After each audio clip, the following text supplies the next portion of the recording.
গল্প আমার কাব্যে তুমি প্রেয়সী। লেখনীতে লামিয়া রহমান মেঘলা। সূচনা পর্ব। তোর বোনের বিয়েটা হোক, তুই চাস না ছায়া। ছায়ার গাল দুটো শক্ত করে চেপে ধরে নিজের দিকে ধরে, দাঁতে দাঁত চেপে কথাগুলো বলছে নির্ঝর।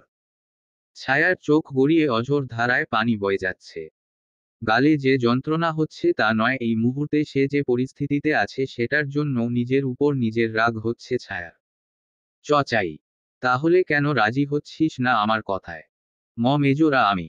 ছায়ার কথা বলতে কষ্ট হচ্ছে দেখে নির্ঝর ছায়ার গাল দুটো ছেড়ে দেয়।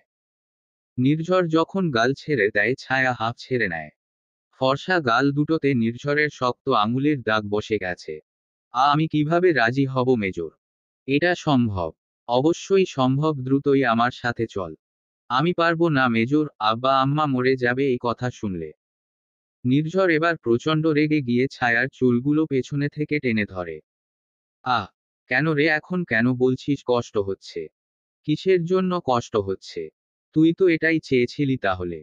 আমি কখন এগুলো চেয়েছি? আমি এভাবে কিছুই চাইনি। ছাড়ুন, আমার লাগছে। ঠিক আছে, ছেড়েই দিচ্ছি, আর আমি তোর বোন নোহার বিয়েটাও ভাঙার ব্যবস্থা করছি। সমস্যা নেই। নির্ঝর নিজের পকেট থেকে ফোন বের করতে গেলে ছায়া নির্ঝরের হাত ধরে বসে। এমনটা করবেন না প্লিজ। আমি এমনটাই করব, তুই আমার কথা শুনবি কিনা বল। আমি যদি আপনাকে বিয়ে করি তাহলে নোহা আপুর বিয়েটা ঠিক করে হতে দিবেন? হ্যাঁ, হতে দেব। ওদের বিয়েটা হয়ে যেত, এত সময় আমার জন্য আটকে আছে। ভাইয়াকে কবুল বলতে বলে দিন। তুই যতক্ষণ না কবুল বলবি ততক্ষণ সব কিছু এভাবেই আটকে থাকবে। ছায়ার চোখের কাজল লেপটে গেছে কান্না করার কারণে। কিছুক্ষণের মাঝে দুজন আর্মি সলজার একজন কাজীকে নিয়ে হাজির হয়। কাজী ওদের বিয়ে পড়িয়ে দেয়। ছায়া ফুপিয়ে ফুপিয়ে কবুল বলে। পৃথিবীর বুকে প্রথম নারী যে তার বিয়ের কবুলটা পর্যন্ত ফুপিয়ে ফুপিয়ে বলছে। অতিরিক্ত কান্নার কারণে ছায়ার হেঁচকি উঠে গেছে। নির্ঝর কাউকে ইশারা করে। সেখানে উপস্থিত থাকা একজন মেয়ে সলজার ভেতরে আসে। নির্ঝরের চোখে যেন বলে দিচ্ছে পরবর্তী পদক্ষেপ কি। তাই মেয়েটা বেশি কথা না বলে ছায়াকে এক গ্লাস পানি দেয়। খেয়ে নিন ম্যাম। ছায়া মুখ সরিয়ে নেয়। হেঁচকি তুলতে তুলতেই বলে, খাবো না ম্যাম, স্যার ভীষণ রেগে যাবে। এই রাগে বাইরে থাকা সবাই ভস্ম হয়ে যাবে। ছায়া জানে এখন আর কিছুই তার হাতে নেই। তার আর করারও কিছুই নেই।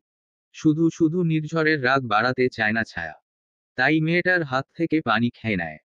মেয়েটা তাকে সুন্দর করে লাল একটা জামদানি শাড়ি পরিয়ে সাজিয়ে দেয়। তবে বিয়ের আগে কেন সাজা হলো না? এখনই কেন? কেনই বা নির্ঝর তার সাথে এমন করলো, মাথায় কিছুই আসছে না ছায়ার। মেয়েটা ছায়াকে সাজিয়ে দিয়ে যাওয়ার পরে নির্ঝর ছায়ার হাত ধরে বেরিয়ে আসে। গাড়িতে বসে ড্রাইভারকে ইশারা করে গাড়ি চালাতে। গাড়ি চলে আপন গতিতে। চলুন তবে এতক্ষণ যাদের নিয়ে গল্প চলছে তাদের পরিচয়টা জেনে আসি। নির্ঝর চৌধুরী।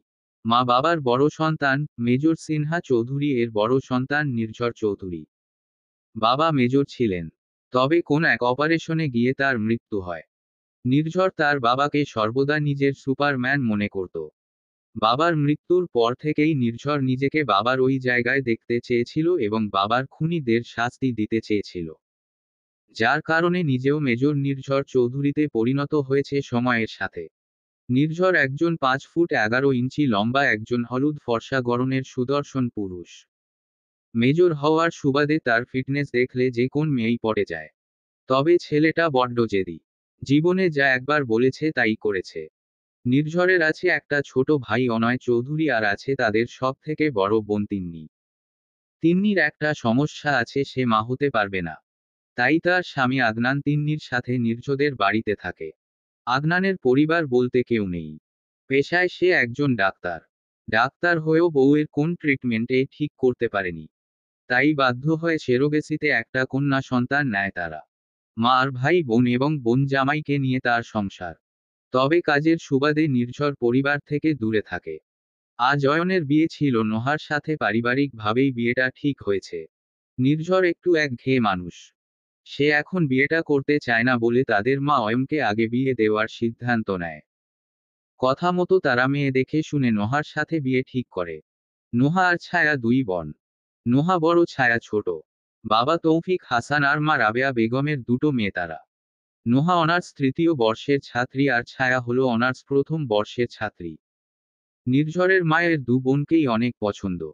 নির্ঝরকে ছায়া যেদিন প্রথম দেখে সেদিন ছোটখাটো একটা ক্রাশ শেখায়, এবং সেখান থেকেই মেজর বলে ডাকে ছায়া নির্ঝরকে। যদিও নির্ঝর ভীষণ মুডি একটা রুক্ষ স্বভাবের ছেলে। সেনাবাহিনীতে আছে যে। ওদের পরিচয় পর্ব শেষ হলো, বাকি গল্পে জানব। গাড়ির জানালা দিয়ে বাইরের দৃশ্য দেখছে ছায়া, আর মনে করছে সকালেও সব ঠিক ছিল, হঠাৎ করেই সবকিছু কেমন শেষ হয়ে গেল। আজ সকালে বোনের বিয়ে, তাই বাড়ি ভর্তি মেহমান, বরযাত্রী আসবে কিছুক্ষণের মাঝে। ছায়া দৌড়ে নিজের লেহেঙ্গা নিয়ে সাজুগুজু শুরু করে। কিছুক্ষণের মাঝেই বরযাত্রী চলে আসে। ছায়ার সর্বপ্রথম চোখ কেড়ে নেয় নির্ঝরের সাদা পাঞ্জাবি পরিহিত ওই সুদর্শন রূপ দেখে। কি অপূর্ব সুন্দর দেখাচ্ছে তাকে। বরকে রেখে সবাই তাকেই দেখবে হয়তো। কিরে ছায়া দুলাভাইকে মিষ্টি খাওয়া, কতক্ষণ দাঁড়িয়ে রাখবি? পেছনে মামাতো চাচাতো বোনের কথায় ছায়ার ধ্যান ফিরে। নির্ঝরের থেকে চোখ সরিয়ে ছায়া নিয়মের দিকে খেয়াল করে। গেট ধরে 10,000 টাকা ইনকাম করে ওরা, বরযাত্রী ছেড়ে দেয়। সবকিছুই ঠিকঠাক চলছিল। তিন্নির স্বামী আদনান ছায়াকে এক গ্লাস পানি দিতে বলে। ছায়া সেটা এগিয়ে দিতে গেলে হঠাৎ করেই পেছনে থেকে কেউ তাকে কাপড়ে ক্লোরিফর্ম মিশিয়ে বেহুশ করে দেয়। এরপর ছায়ার আর কিছুই মনে নেই। জ্ঞান আসতে নিজেকে নির্ঝরের কবলে দেখতে পায়। জায়গাটা ছায়া চেনে না, তবে এখানে এসে নির্ঝর তাকে সোজাই ব্ল্যাকমেইল করে। ওদিকে বিয়েটা আটকে আছে নির্ঝরের জন্য। এরপর যা হয়েছে সবাই জানেন। দেখতে দেখতে তারা বিয়ে বাড়িতে পৌঁছে যায়। গাড়ি থেকে নামার আগে নির্ঝর আবারও ছায়ার ঘাড় ধরে নিজের দিকে নিয়ে আসে। শুন বেনিওয়ালি, ভেতরে গিয়ে আমি যা বলবো তাতে শুধু হ্যাঁ বলবি, বাকি একটা শব্দ যদি মুখ থেকে বের হয় তাহলে তোর জিহ্বা কেটে সারা জীবনের মতো ততলা বানিয়ে দেব, বুঝেছিস? ছায়া মাথা নাড়ায়। ছায়া খুবই নরম স্বভাবের একটা মেয়ে। নির্ঝরের কড়া কাণ্ডে ছায়া আগে থেকেই আতঙ্কের মাঝে আছে। নির্ঝর ছায়ার হাত ধরে বিয়ে বাড়ির ভেতরে নিয়ে আসে। ছায়া এবং নির্ঝরকে এক জায়গায় দেখে সবাই বেশ অবাক হয়। রাবেয়া বেগম এগিয়ে এসে বলেন, ছায়া তোকে সারা বাড়ি খুঁজছি আমি, তুই নির্ঝরের সাথে কি করছিলি? ছায়া মায়ের কথার উত্তর দেওয়ার আগেই নির্ঝর বলে, আপনার মেয়েটা এখন আমার স্ত্রী আন্টি। নির্ঝরের কথায় রাবেয়া বেগম কিছুটা অবাক হয়ে তাকালেন নির্ঝরের দিকে। মানে? মানে হলো আমরা বিয়ে করেছি। রাবেয়া বেগম নির্ঝরের কথায় অবাকের চরম সীমায় পৌঁছে গেছে। কি বলছে ছেলেটা? বিয়ে করেছে মানে? নির্ঝর বাবা, আজকের দিনটা তোমার ভাই আমার মেয়ে দুজনের জন্য খুব স্পেশাল। দয়া করে এসব ইয়ার্কি করো না। ইয়ার্কি নয়, সত্যি কথা। নির্ঝর পাশে ইশারা করতে একজন একটা কাগজ নির্ঝরের হাতে দেয়। নির্ঝর সেটা রাবেয়া বেগমের হাতে তুলে দেয়। কাগজটা পড়ে রাবেয়া বেগম দু কদম পিছিয়ে যায়। ওগো শুনছো? তোমার মেয়ে এসব কি করে এসেছে? তৌফিক হাসায় দ্রুত রাবেয়া বেগমকে ধরে বসে। রাবেয়া, শান্ত হও, কি হয়েছে? শান্ত হও মানে, এসব কি দেখতে পাচ্ছ? রাবেয়া বেগমের হাত থেকে কাগজটা নিয়ে তৌফিক হাসান কাকটা পড়ে। তৌফিক হাসানের চোয়াল শক্ত হয়ে আসে। তিনি শক্ত কণ্ঠে ছায়ার দিকে প্রশ্ন ছুড়ে, ছায়া এসব কি? বাবার গম্ভীর কণ্ঠে ছায়ার অন্তরাত্মা কেঁপে ওঠে। তৌফিক হাসান ছায়ার দিকে এগিয়ে যায়। ছায়া, আমি বলেছি এসব কি? ছায়া মাথা নিচু করে চোখের পানি ফেলছে। কোন প্রকার কথা বলার মতো শক্ত সে হারিয়ে ফেলেছে। তৌফিক হাসান খুবই শান্ত স্বভাবের মানুষ, মেয়েদের গায়ে তিনি কখনো হাত তুলেননি। স্ত্রীকেও কখনো তুলতে দেননি। নোহা এবং ছায়া দুই রত্ন তার পরিবারের। তবে ছায়াকে সে এভাবে মানুষ করেনি যে বড় বোনের বিয়ের দিন মেয়ে বড় বোনের ভাসুরকে বিয়ে করে আনবে কাউকে না জানিয়ে। আঙ্কেল নির্ঝর, আমি আমার মেয়ের সঙ্গে কথা বলছি, তুমি এর মধ্যে আসবে না। ছায়া দ্রুত বলে, এসব কি? ছায়া বাবার দিকে তাকায়। পেছনে দাঁড়িয়ে থাকা মেজরের চোখে চোখ পড়তে ছায়া চোখ বন্ধ করে নিঃশ্বাস নিয়ে বলে, আমি আমি মেজরকে পছন্দ করতাম বাবা। কথাটা বলার সঙ্গে সঙ্গে ছায়ার গালে থাপ্পড়ের শব্দে উপস্থিত সবাই স্তব্ধ হয়ে যায়। বাবার হাতে জীবনের প্রথম মার খেয়ে ছায়ার কান্নার বেগ আরও বেড়ে যায়। পেছনে থেকে নির্ঝর নিজের হাত মুঠোয় নিয়ে নেয়। এসব দৃশ্য দেখে পেছনে থেকে তিন্নির হাতটা আদনান খুবই জোরে চেপে ধরে। আহ, কি করছো? আদনান তিন্নির কথায় জগতে ফেরে। কি হয়েছে? তুমি এভাবে আমার হাত চেপে ধরেছো কেন? সরি জান, আমি বুঝতে পারিনি। দেখছো ভাই, এত বড় একটা কাণ্ড ঘটিয়েছে, আর তুমি এগিয়ে যাও, পরিস্থিতি সামাল দেও। আমি কি বলবো তোমার ভাই এগুলো কি করেছে? বুঝলাম না তোমায় আমি এত বেশি রাগতে দেখিনি কখনো। আদনান ভ্রুযোগাল ঠিক করে বলে, বিষয়টা তা নয় তিন্নি, আমি দেখছি। আদনান এগিয়ে যায়, তবে তার চোখে মুখে রাগ স্পষ্ট। তৌফিক হাসান ছায়ার গায়ে আবার হাত তুলতে গেলে মিসেস চৌধুরী ধরে বসেন। মিসেস চৌধুরী এতক্ষণ ভেতরে ছিলেন। ছেলের বিয়েতে তিনি জোর করে এসেছেন। বাইরে এত কিছু হয়ে গেছে তিনি বুঝতে পারেননি। ভাইজান, আমার ছেলেও এই ঘটনায় সমান দোষী। আপনি শুধু ছায়াকে মারলেই সব কিছু সমাধান হয়ে যাবে না। ছায়া ফুপিয়ে কাঁদছে। মিসেস মহিমা চৌধুরী গিয়ে ছায়াকে পাশ দিয়ে জড়িয়ে ধরে। নির্ঝরের দিকে তাকিয়ে তিনি বুঝতে পারছেন তার ছেলের সমস্যা আছে কিছু। মা সব সময় সন্তানের দিকে তাকালে সবটা বুঝতে পারে। থামুন তৌফিক ভাই, আমাদের এখন উচিত সবাই মিলে কথা বলা। আদনান: জি আম্মু। বাবা, সব গেস্টদের চলে যেতে বলো। কিন্তু আম্মু, চিন্তা করো না, নোহা আর অয়নের বিয়েটা হবে। কিন্তু এই মুহূর্তে অনেকগুলো কথা বলার প্রয়োজন আছে। আদনান ঠিক তাই করে যা তার শাশুড়ি তাকে করতে বলে। এই মুহূর্তে তৌফিক হাসান, রাবেয়া বেগম, আদনান, তিন্নি, মাহিমা চৌধুরী সবাই ছায়াদের ড্রয়িং রুমে বসে আছেন। সবার মাঝে নীরবতা বিরাজমান। মাহিমা চৌধুরী যে কথা বলেছে তাতে যুক্তি আছে, কিন্তু তৌফিক হাসান বা রাবেয়া বেগম কেউই এটা মেনে নিতে পারছে না তাদের মেয়ে এত বড় একটা কাজ করেছে। দেখুন তৌফিক ভাই, রাবেয়া আপা, আমি জানি নির্ঝর এবং ছায়া খুবই ভুল কাজ করেছে, কিন্তু এই মুহূর্তে এই বিষয়টা মেনে নেওয়া ছাড়া দ্বিতীয় কোন উপায় আমি দেখছি না। নীরবতা ভেঙে আদনান বলে ওঠে, কিন্তু আম্মু, নির্ঝর কাজটা ঠিক করেনি। আর ছায়াও। তাহলে বাবা, তুমি কি বলতে চাও? ওদের বিয়ে হয়ে গেছে, এখন কি সেটা ভেঙে দেওয়া সম্ভব? আদনানের কথায় এবং মুখে পরিষ্কার বিরক্তি স্পষ্ট। তিন্নি স্বামীর এমন আচরণে বেশ অবাক হচ্ছে। মা, তুমি ওর কথা শুনো না। তুমি এত কথা কেন বলছো? আজব তিন্নি, আমি তোমার স্বামী আর নির্ঝর তোমার ছোট ভাই, আমি কথা বলতে পারি না। বলতে পারো, কিন্তু আগুন নিভানো কথা বলো। জ্বালিয়ে দেওয়া কথা কেন বলছো? আদনান সেখান থেকে উঠে যায়। তিন্নি আরো অবাক হয়। আদনান বেরিয়ে হাঁটা ধরে সামনের দিকে। সামনেই ছায়ার রুম, দরজা খোলাই ছিল। যেখানে সে দেখতে পায় নির্ঝর ছায়ার হাত ধরে আছে। ছায়া ফুপিয়ে কাঁদছে। আর নির্ঝর স্বাভাবিকভাবেই ছায়ার কান্নার দিকে তাকিয়ে আছে। আদনান সেখানে না দাঁড়িয়ে নিচে চলে আসে। নোহা আর অয়নের বিয়েটা হয়ে গেছে। বাড়ি থেকে দু বোনের বিদায়ের পালা। ছায়া মা এবং বাবার দিকে বারবার তাকাচ্ছে, তবে তারা বড় মেয়েকে বিদায় দিলেও ছোট মেয়ের দিকে তাকালেন না। অভিমান স্বাভাবিক। ছায়া মা বাবার কাছে গিয়ে মাকে জড়িয়ে ধরে। রাবেয়া বেগম কাঁদছে, কিন্তু ছায়াকে ধরছে না। নির্ঝর ছায়াকে নিজের কাছে নিয়ে আসে। অনেক কান্না হয়েছে, যান এবার বাড়িতে চলো। কথাটা আসতেই বলে ছায়া। এসব কিছু নীরব দর্শক হলো নোহা আর অয়ন। ওরা কিছু বলার প্রয়োজন বোধ করছে না, পরিস্থিতি এমন। নির্ঝর ছায়া একটা গাড়িতে ওঠে। অয়ন নোহা অন্য গাড়িতে। বাকি সবাই তাদের আলাদা গাড়িতে। নির্ঝরদের ঢাকার বাড়িতে যাওয়ার উদ্দেশ্যে রওনা হয় তারা। ছায়ার কান্না কমছে না। নির্ঝর গম্ভীর কণ্ঠে বলে, আমি বলছি চুপ করো। অনেক কান্না করেছো। নির্ঝরের কথায় কোন হেরফের হলো না ছায়ার। নির্ঝর এবার রেগে ছায়ার বাহুজোড়া ধরে নিজের দিকে এগিয়ে নেয়। ছায়া কোমরে ব্যথা পায়। নির্ঝরের শক্ত হাতের চাপ ছায়া নিতে পারেনি। আহ, আমি বলেছি কান্না থামাও। এত মরা কান্না কেন করছো? ছায়া হেঁচকি তুলে তুলে নির্ঝরের দিকে তাকায়। ছাড়ুন। ধরবেন না। সব শেষ করে দিয়েছেন আপনি। অনেক ন্যাকামি করো তুমি। আমার কথায় ক্যাম্পের সবাই চুপ থাকে আর তুমি ইয়ার্কি করছো। ইয়ার্কি করছি না, আপনার ক্যাম্পের সবাই চুপ হলে আমার কি? আপনি অন্যায় করেছেন আমার সাথে। নির্ঝর ছায়াকে এবার গাড়ির সাথে চেপে ধরে। আমি আর কোন কান্নার শব্দ, হেঁচকি তোলার শব্দ শুনতে চাই না, বুঝতে পেরেছো তুমি? ছায়া এবার বেশ ভয় পেয়ে যায়। কি হলো, কথা বলছো না কেন? ছাড়ুন, লাগছে। কোন কান্নার শব্দ যে না শুনি? কথাটা বলে নির্ঝর সরে যায়। ছায়া এবার গুটিসুটি হয়ে এক কোণায় চলে যায়। কোন রকম কথাই বলে না। তবে ফুপানি না কমেনি। সাথে হেঁচকি। কিছুক্ষণ ফুপিয়ে হেঁচকি তুলে ছায়া আপনা আপনি ঘুমিয়ে যায়। এক কোণায় মাথা ঠেকিয়ে ঘুমিয়ে গেছে সে। নির্ঝর ফোন বের করে কল করছিল।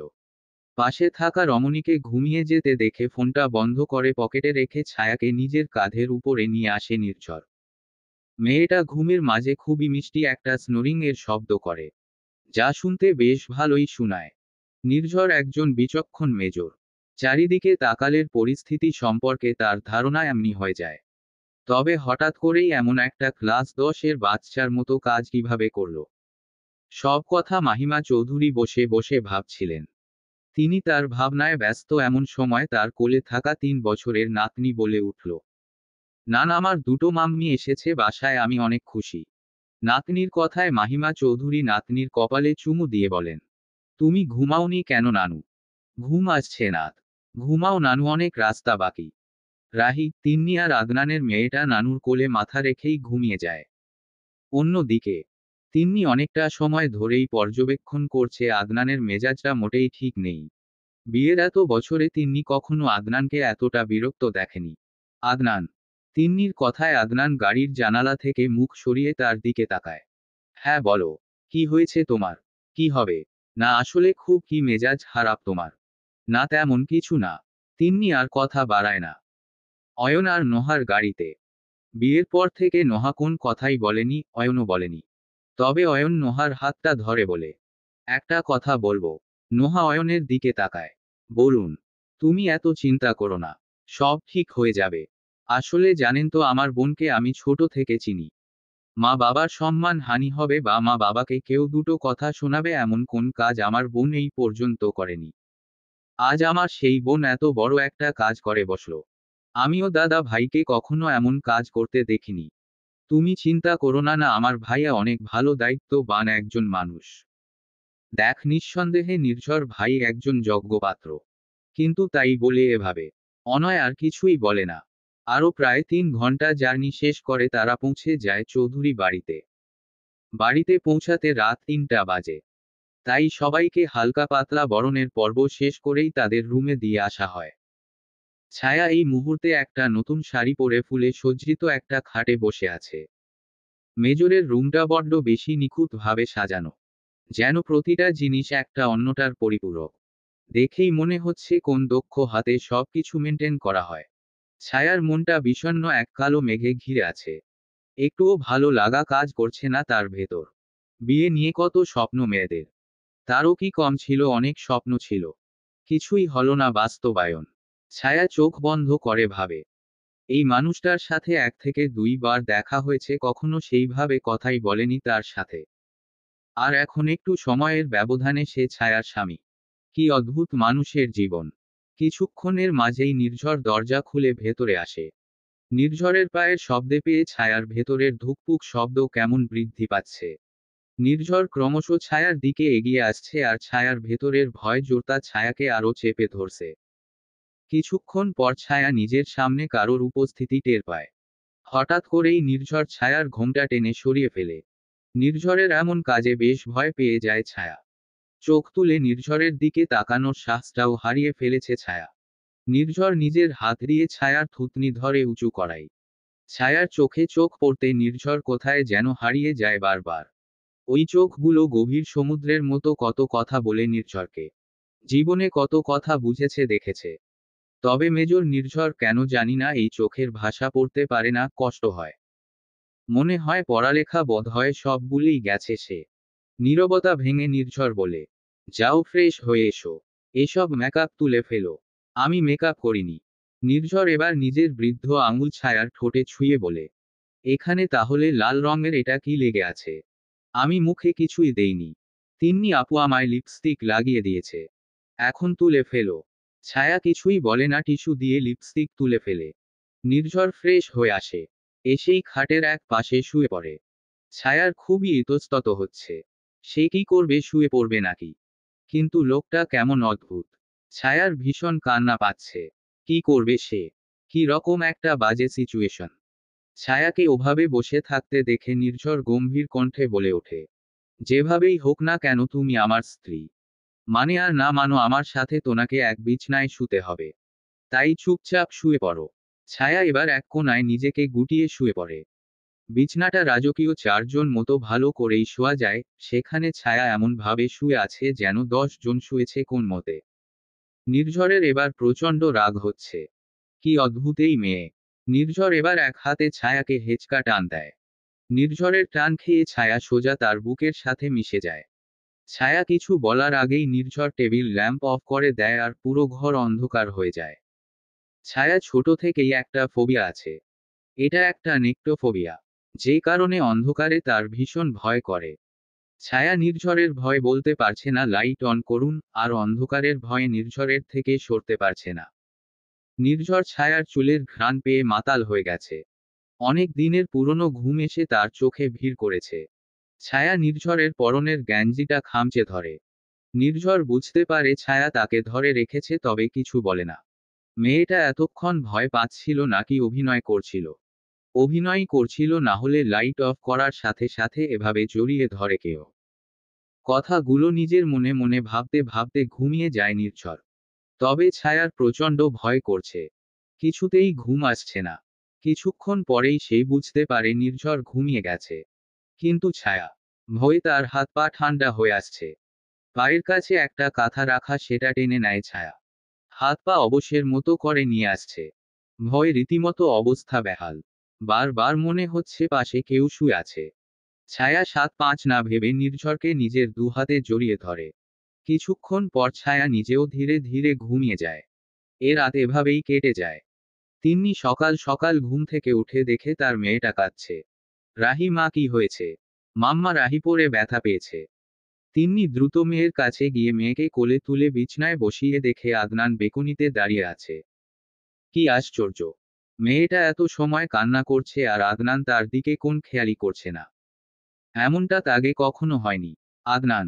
না, তিন্নির ডাকেও কেন সাড়া নেই? এই আদনান, শুনছো? আদনান এবার পেছনে ফিরে রাহিকে কাঁদতে দেখে দ্রুত ভেতরে আসে। কি হয়েছে মাম্মা, কাঁদছো কেন?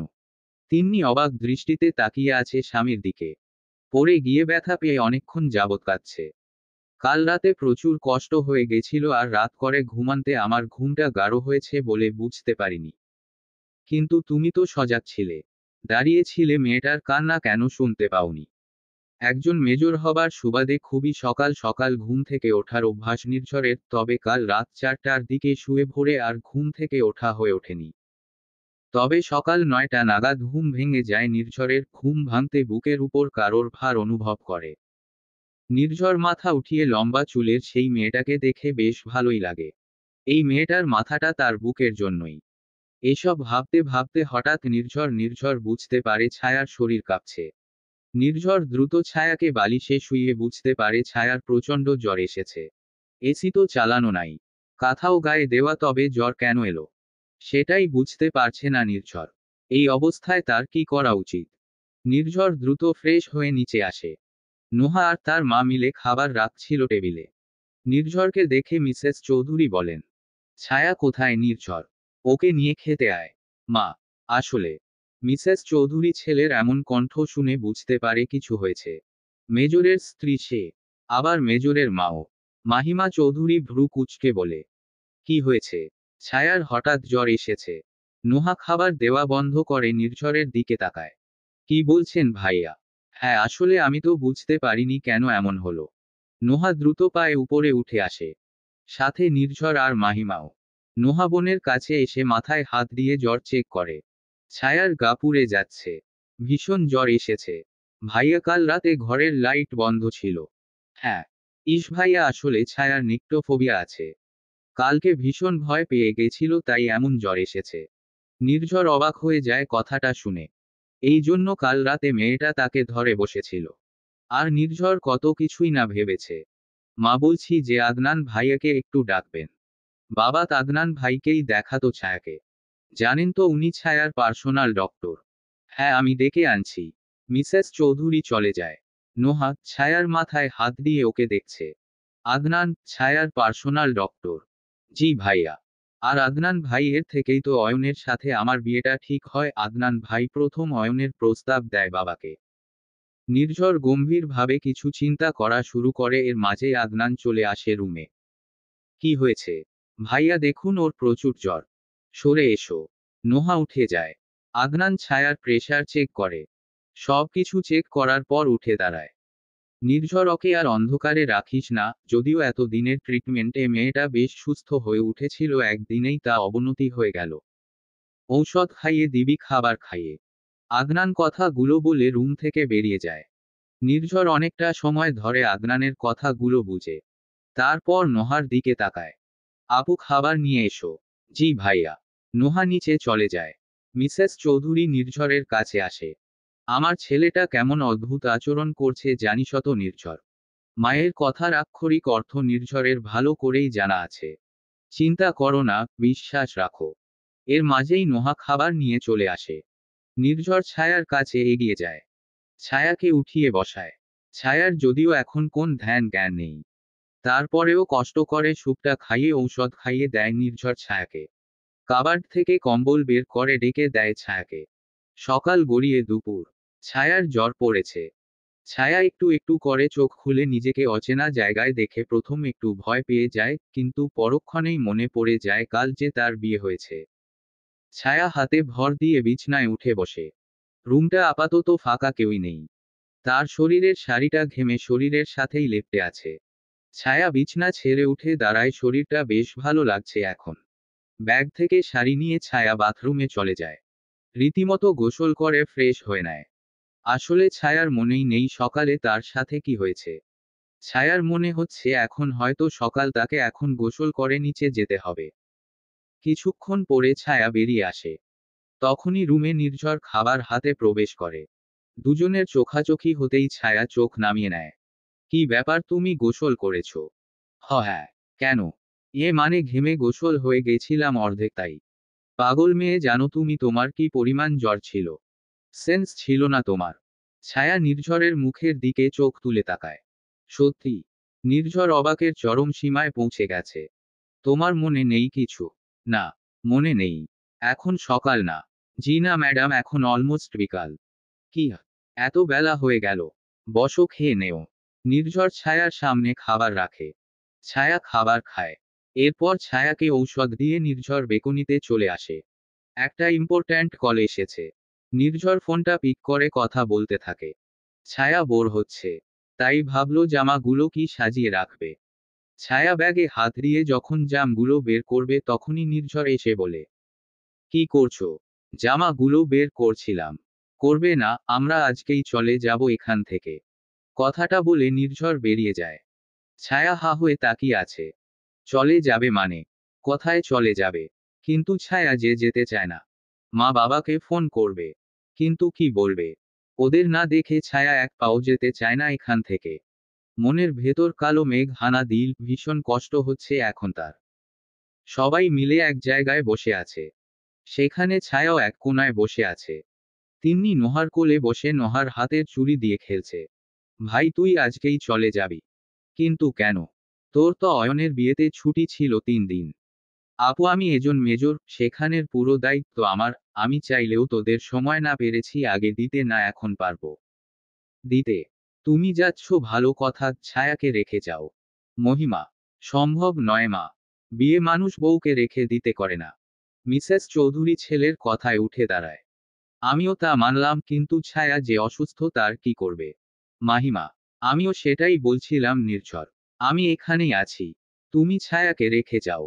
আদনান, আদনান ভাইয়া, আপনাকে ওর চিন্তা করতে হবে না, এই মুহূর্তে আমি তাকে দেখে রাখতে পারবো। আর চিন্তা করবেন না। রাজশাহী গিয়ে ভালো একজন ডক্টর হায়ার করব আমি। নির্ঝর, নির্ঝর ভাইয়া, একটা কথা, মা বাবাকে যদি একটু বলতেন। নোহা, হ্যাঁ ভাইয়া, আমারও অফিস ছুটি ছিল, তুমি যেহেতু থাকছো না, আম্মু আব্বুকে ডাকো। ছায়া তাদেরও মেয়ে। নির্ঝর অনয়ের দিকে তাকিয়ে বলে, ওনারা কিছুক্ষণের মাঝেই পৌঁছে যাবে। কথাটা বলে নির্ঝর সেখান থেকে উঠে যায়। ছায়া সেখানেই বসে রয়। মেয়েটার সম্পর্কে সমস্ত ডিসিশন নিয়ে ফেলল নির্ঝর। কিন্তু ছাই কিছু বলতে পারল না। তবে কি এখন থেকে তার জীবনটা এমন হয়ে যাবে? কিছুই ভাবতে পারছে না ছায়া।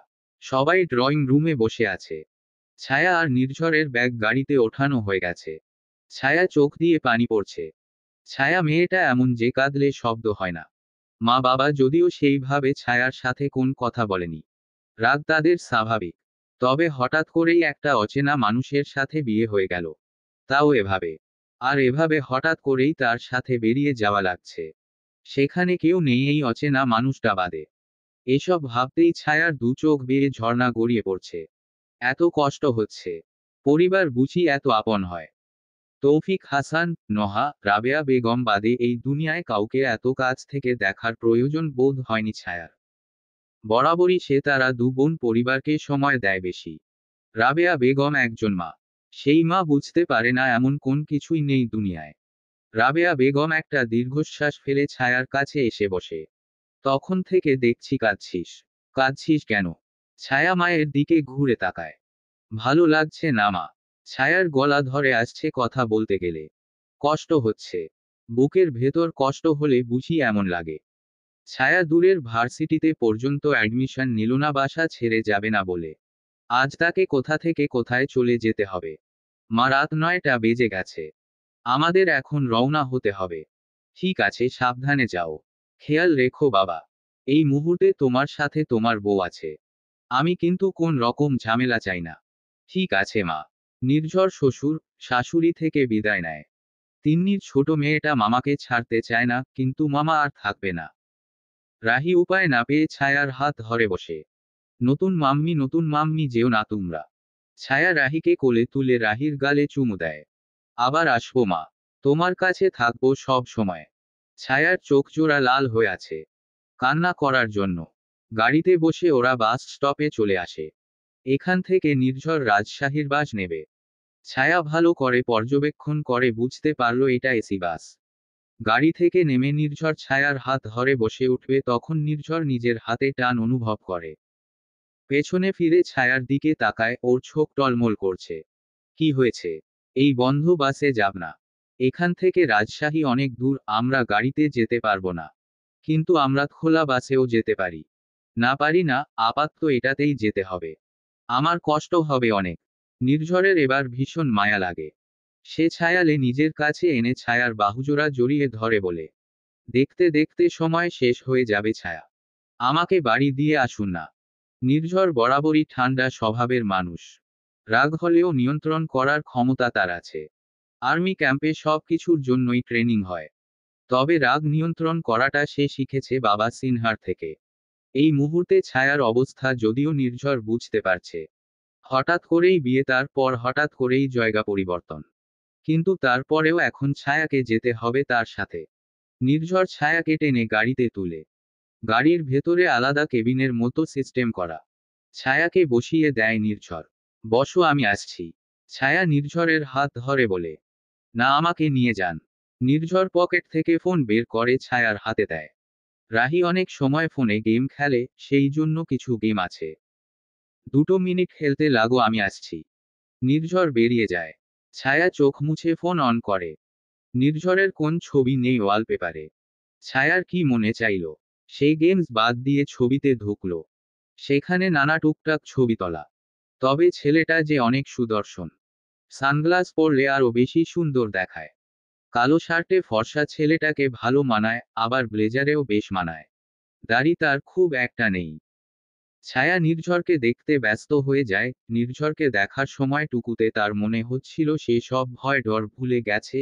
পৃথিবী একদিকে চলে গিয়ে ওকে সুযোগ করে দিয়েছে নির্ঝরকে মন ভরে দেখতে। কিছুক্ষণ পর নির্ঝর হাতে বেশ অনেক বড় একটা স্ন্যাক্সের ব্যাগ নিয়ে হাজির হয়। ছায়া তখনও নির্ঝরের ছবি দেখছে মন দিয়ে। নির্ঝর ছায়ার পাশে বসতে ছায়া সেখান থেকে বেরিয়ে আসে। ছায়ার ঠোঁটে লেগে থাকা হাসিও চলে যায়। এগুলো নিন, লাগতে পারে। ছায়া সবকিছু দেখে খুশি হয়ে যায়, কারণ জিনিসগুলো তার পছন্দের। দেখতে দেখতে গাড়ি চলতে শুরু করে। প্রথম কোন রকম না লাগলেও ধীরে ধীরে ছায়ার মাথার ভেতর ঘুরাতে শুরু করে।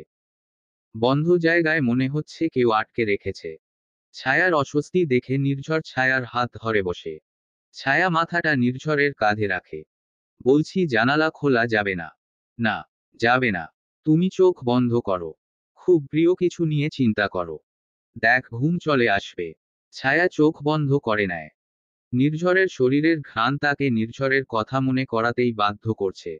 ছায়া নির্ঝরের কথা ভাবতে ভাবতে ঘুমিয়ে যায়। নির্ঝরের হাত শক্ত করে ধরে রেখেছে মেয়েটা। নির্ঝরও কিছুক্ষণের মাঝে ঘুমিয়ে যায়। রাজশাহী বাস স্টপে পৌঁছাতে তাদের রাত 4টা বাজে। অবেক রাত এখন। তবুও মেজর সাহেবের জন্য গাড়ি এবং সৈনিক দুই এসেছে। নির্ঝরের একটুও ইচ্ছে হচ্ছে না ঘুমন্ত ছায়াকে ডেকে তুলতে। তাই নিজের ছায়াকে 5 কোলে তুলে নিয়ে আসে কোয়ার্টারে। এই প্রথম তার কোয়ার্টারে সে বাদে অন্য কেউ থাকবে। এর আগে একবার দুবার অয়ন এসেছে। তবে সেভাবে থাকা হয়নি। এখন তো 24টা ঘন্টা এই বউ নামক মেয়েটা তার সাথে থাকবে। তার পাশে থাকবে। যত সময় সে এখানে থাকবে তত সময় মেয়েটা তার পাশে ঘুর ঘুর করবে। ভাবতেই মেজরের মনে শীতল হাওয়া বয়ে যায়। অদ্ভুত এই অনুভূতি। ইচ্ছে হচ্ছে ছায়ার ঠোঁটে নিজের ঠোঁট ছুঁয়ে দিতে। কিন্তু এই ঘুমন্ত অবস্থায় মেয়েটার ফায়দা নেওয়া ঠিক হবে না বলে মস্তিষ্ক বলছে। কিন্তু হৃদয় আবার বলছে, ছুঁয়ে দে না ঠোঁটটা, তোরই তো বউ। নির্ঝর কোন 7-5 না ভেবেই ছায়ার ঠোঁট আঁকড়ে ধরে। জীবনের প্রথম কোন নারীর ঠোঁটের স্পর্শ পেয়ে নির্ঝরের ভেতরে কেমন আগুন জ্বলে ওঠে। এই নারী এত অদ্ভুত সুন্দর কেন, নাকি তার স্ত্রী এই জন্য এত সুন্দর দেখাচ্ছে? কিছুক্ষণ পর নির্ঝর সরে আসে। নিজের কাজে নিজেই হাসে। অদ্ভুত অনুভূতি এসব তার। নির্ঝর ফ্রেশ হয়ে ছায়াকে ডাকে। ছায়া, জামা পাল্টে ঘুমাও। ছায়া নির্ঝরের গভীর কণ্ঠ শুনে ঘুম থেকে উঠে সাদা মাটা জামা পরে ফ্রেশ হয়ে নেয়। নির্ঝর ততক্ষণে মা এবং বাসার সবাইকে জানিয়ে দেয় তারা পৌঁছে গেছে। ছায়া বাথরুম থেকে বেরিয়ে আসতে নির্ঝর বলে, এখানে কিছু রান্না করা নেই। এত ভোরে দোকানও খোলা নেই। তুমি চাইলে এখান থেকে কিছু খেয়ে নেও। এগুলো তো তোমার জন্য আনা। ছায়া সেই খাবারগুলোর দিকে তাকায়। তবে তার মন একটুও চাইছে না এগুলো খেতে। নির্ঝর বিষয়টা বুঝতে পারে। আচ্ছা, সমস্যা নেই। আমি কিছু রান্না করছি। না, তার প্রয়োজন নেই। এখন অনেক কষ্ট হয়ে গেছে। ঘুমান, সকালে উঠে আমি রান্না করে দেব। তুমি রান্না জানো? হুম, জানি। ভালো কথা। হুম, যেভাবেই হোক বিয়েটা হয়েই গেছে। তাই রান্নাটা আমারই দায়িত্ব। কথাটা বলে ছায়া শুয়ে পড়ে। নির্ঝর ছায়ার শোয়ার দিকে তাকিয়ে আছে। তার মাথায় একটাই কথা চলছে। সমস্যাটা আসলে কার ছিল? যদি আদনান আমার বোনকে ধোঁকার সাগরে রাখার চেষ্টা করে তবে সে সব হারাবে। কথাগুলো ভাবতে একটা দীর্ঘশ্বাস ফেলে নির্ঝর ছায়ার পাশেই শুয়ে পড়ে। সকাল 9টার দিকে নির্ঝরের ফোনে একটা ফ্যান আসে। নির্ঝর ফোন নাম্বার দেখে দ্রুত উঠে বসে। Hello sir. মেজর সাহেব। আমি জানি আপনার ছুটি আজ, কিন্তু প্লিজ 1 ঘন্টার জন্য অফিস আসুন, খুবই গুরুত্বপূর্ণ একটা কাজ পড়ে গেছে। ঠিক আছে স্যার। নির্ঝর ফোনটা রেখে পাশে তাকায়। ছায়া সেখানে নেই। নির্ঝর দ্রুত ঘর থেকে বের হয়ে নিচে উকি দেয়। রান্নাঘর থেকে শব্দ পায় নির্ঝর। বুঝতে পারে তার নতুন বউ রান্না করছে। নির্ঝর ফ্রেশ হয়ে ইউনিফর্ম পরে রেডি হয়ে নিচে আসে। নির্ঝরকে দেখে ছায়া বলে, খেতে আসুন। নির্ঝর টেবিলে গিয়ে বসে। ছায়া খাবার দেয় নির্ঝরকে। নির্ঝর ছায়ার দিকে তাকায়। মেয়েটাকে বউ বউ দেখাচ্ছে। ছায়া নির্ঝরের পাশেই বসে খাবার গালে দেয়। তখন নির্ঝর বলে, তোমার নাম্বারটা দাও। ছায়া নির্ঝরের দিকে তাকায়। কিচেন ডেস্কে রাখা নিজের ফোনটা এনে নির্ঝরের হাতে দেয়। বের করে নিন। নির্ঝর বেশ অবাক হয়ে ছায়ার দিকে তাকিয়ে থাকে। ছায়া সেটা বুঝতে পেরে খাওয়া সার্ভ করতে করতেই বলে, যার নাম্বার পর্যন্ত আপনার কাছে নেই, তার জীবনে এত বড় একটা ঝড় সৃষ্টি করতে আপনার কি কোন রকম বাধা লাগলো না? ছায়ার কথায় নির্ঝর বেশ অবাক হয়। তবে মেয়েটার কথার আক্ষরিক অর্থ সে বুঝতে পারে। তাই তখন আর কোন কথা বাড়ায় না। চুপচাপ খাওয়া শেষ করে। আজ যদিও আমার ছুটি ছিল, কিন্তু তাও অফিস থেকে ডেকেছে, তাই যেতে হবে। আমি না আসা পর্যন্ত মেইন ডোর খুলবে না। আমি চাই না তুমি কোন বিপদে পড়ো। আপনি আসছেন বুঝবো কিভাবে? আমি আসলে কলিং বেল চেপে তোমায় ফ্যান করব। ঠিক আছে। নির্ঝর উঠে বেরিয়ে যায়। ছায়া প্লেট এবং নোংরা বাসনগুলো নিয়ে কিচেনে যায়। সেগুলো পরিষ্কার করে বেরিয়ে আসে। এখন ঘুম পাচ্ছে তার। 9টা 45 বাজে মাত্র। দুপুর হতে সময় আছে। নির্ঝরও বাসায় নেই। সব ভেবে ছায়া রুমে গিয়ে শুয়ে পড়ে। ফোনটা হাতে নিয়ে একবার মায়ের নাম্বারটা বের করে। ফোন করবে কি করবে না, এই দ্বিধায় আছে ছায়া। আচ্ছা, মা কি রাগ করবে ছায়া ফোন করলে? নিজের কল্পনায় নিজেই দোষী ছায়া। চোখ বন্ধ করে পরিবারের সাথে কাটানো শেষ বোনের হলুদের সন্ধ্যার সুন্দর মুহূর্তগুলোর কথা চিন্তা করে ছায়া। তখনই তার ফোনটা বেজে ওঠে। ফোনটা হাতে নিতে দেখে রাবেয়া বেগমের নাম্বার। ছায়ার চোখে পানি চলে আসে। দ্রুত মায়ের ফোন ধরে ছায়া। ওমা কেমন আছো? ছায়ার গলা ধরে আসছে। মেয়ের কণ্ঠ বুঝতে পারে রাবেয়া বেগম। শান্ত এবং নরম কণ্ঠে বলে, ভালো আছি মা। তুই কেমন আছিস? ওমা আমি ভালো আছি। আব্বু কি এখনো রেগে আছে? ওসব কথা বাদ দে। জামাই কোথায়? অফিস গেছে। ও, ওই জায়গাটা কেমন রে মা? ওনার কটেজ মা, জায়গাটা সুন্দর। তিনতলা কটেজ, উপরে কি আছে জানি না, তবে নিচে লিভিং রুম, রান্নাঘর, ডাইনিং টেবিল, আর একটা বাথরুম আছে। উপরে বেডরুম তিনটা, উনি সব থেকে বড় রুমে থাকেন, সবকিছুই সাজানো। রাবেয়া বেগম মেয়ের কথায় শান্তি পায়। যাক, ভালো করে সংসার করবা মা। স্বামীকে ভালোবাসবা আর সব সময় আমাকে সব কথা বলবা, কি হয় কি না হয়। ঠিক আছে মা। এখন তাহলে রাখি। আম্মু, শোন। বলো মা। আব্বুর সাথে একটু কথা বলা যাবে না? তোমার আব্বুর রাগ যে কেমন তুমি তো জানো মা, একটু সময় দেও। ঠিক হয়ে যাবে সব। ঠিক আছে মা, রাখি। আচ্ছা। রাবেয়া বেগম ফোন কেটে দেয়। ছায়ার চোখে পানি টলমল করছে। তার বাবার গৌরব ছিল সে। আর আজ সেই বাবা কথা বলছে না, এসব ভেবে বুকে চাপা কষ্ট অনুভব করে ছায়া। তারপর কখন যে ঘুমিয়ে যায় নিজেও জানে না। দেখ নির্ঝর, এগুলোর মানে হয় কোন? যেখানে এগুলো পাওয়া গেছে ওখানে নিশ্চিত আরও আছে। না ভালো করেই সার্চ করিয়েছি। কিছুই নেই। পদ্মা নদীর ধার বেয়ে সব ইন্ডিয়ায় পাচার হয়। উপরে থাকে বরফওয়ালা মাছ আর নিচে এসব, তাও চকলেটের প্যাকেটে। আমাদের আরও সচেতন হতে হবে। সেটাই বলছি। সচেতনতা সব থেকে বড় সম্বল আমাদের। নির্ঝর চকলেটের প্যাকেটে মোড়ানো অসাধু দ্রব্যগুলোর ছবি তুলে নেয় ফোনে। এরপর কটেজের উদ্দেশ্যে রওনা হয়। গাড়িতে বসে নির্ঝর সিট বেল্ট দিতে দিতে চিন্তা করে, এই রকম চকলেটের প্যাকেট সে আগে কোথাও দেখেছে। কিন্তু কোথায়? নির্ঝর নিজের ফোনটা আবার বের করে। বিয়ের সময় রাহির কাছে ছিল তার ফোন, অয়ন একটা ছবি তুলেছে যেখানে রাহি চকলেট খাচ্ছে। নির্ঝর মিলিয়ে দেখে রাহির হাতের চকলেট আর এই প্যাকেটগুলো একই দেখছে। নির্ঝর কিছুক্ষণ ছবির দিকে তাকিয়ে থাকে। এরপর সে নিজেই চিন্তা করে, এমন চকলেট হাজার হাজার আছে বাংলাদেশে, আমিও কি সব কল্পনা করি? কথাগুলো নিজেকে নিজে বলে কটেজের উদ্দেশ্যে রওনা হয় নির্ঝর। বাসায় এসে নির্ঝর ভুলেই গেছিল তার একটা নতুন লাল রঙের বউ আছে ঘরে। সে পকেট থেকে চাবি বের করে দরজা খুলে ভেতরে প্রবেশ করে। রান্নার একটা অদ্ভুত সুন্দর ঘ্রাণ ভেসে আসে তার নাকে। সে 1 ঘন্টার কথা বলে 3 ঘন্টা পর বাসায় আসছে। রান্নার ঘ্রাণ নাকে আসতে নির্ঝরের মনে পড়ে তার একটা বউ আছে। নির্ঝর ধীর পায়ে রান্নাঘরের দিকে চলে যায়। রান্নাঘরে গিয়ে দেখতে পায় রমণী রান্না করছে। তবে এই মুহূর্তে ঘেমে তার শরীরে জামা লেপ্টে গেছে। বাঁধা চুলের ভেতর থেকে ছোট চুলগুলো গলায়, ঘাড়ে, মুখে লেপ্টে আছে। কি অপূর্ব সুন্দর দেখা যাচ্ছে তাকে। নির্ঝরের মনে আপনা আপনি প্রশ্ন আসল। আচ্ছা, বউগুলো কি বিয়ের পরে এতই সুন্দর হয়ে যায় যে তার ঘামে লেপ্টে থাকা শরীরটাও ভালো লাগতে শুরু করে? তরকারি নামাতে গিয়ে কারোর উপস্থিতি টের পায় ছায়া। পেছনে ফিরে সুদর্শন মেজরকে দেখতে পায় ছায়া। ইউনিফর্মে তাকে আরো বেশি সুন্দর দেখাচ্ছে। আপনি এসেছেন। ফ্রেশ হয়ে আসুন। আমি গোসল করে খাবার দিচ্ছি। কথাটা বলে ছায়া উপরে চলে আসে। মেয়েটাকে দেখে মনেই হচ্ছে না তাকে যে জোর করে বিয়ে করেছে নির্ঝর। মৃদু হাসে নির্ঝর। ছায়া এখন তার বেডরুমের বাথরুমে আছে। তাই সে জামা নিয়ে অন্য বাথরুমে গিয়ে ফ্রেশ হয়ে নেয়। গোসল করে ছায়া নতুন আরেকটা শাড়ি পরে চুলগুলো ভালো করে মুছে নিচে আসে। তবে ছায়ার ছাড়া চুল দিয়ে টুপ টুপ পানি পড়ছে। ছায়া নির্ঝরের পাশে বসে। নির্ঝর খুবই মিষ্টি একটা ঘ্রাণ অনুভব করে ছায়ার থেকে। এই ঘ্রাণ মাতাল করে দিচ্ছে নির্ঝরকে। এই ঘ্রাণে পাগল হয়ে নির্ঝর মন মাতাল হয়ে যাচ্ছে। এই খাবেন না। কথাটা কানে আসতে নির্ঝর চোখ সরিয়ে ফেলে ছায়ার থেকে। কিন্তু পরক্ষণেই চিন্তা করে, এটা তারই বউ, তাহলে সে লজ্জা কেন পাবে? অন্য কারোর দিকে তাকায়নি সে। ছায়ার হাতের রান্না খুবই স্বাদের হয়। নির্ঝর ভীষণ খুশি খাবারগুলো টেস্ট করতে পেরে। খাবার খাওয়া শেষ হলে ছায়া টেবিল গুছিয়ে উপরে আসে। নির্ঝর ল্যাপটপে কাজ করছে কোন। ছায়া তা দেখে বেলকনির পর্দা টেনে দেয়।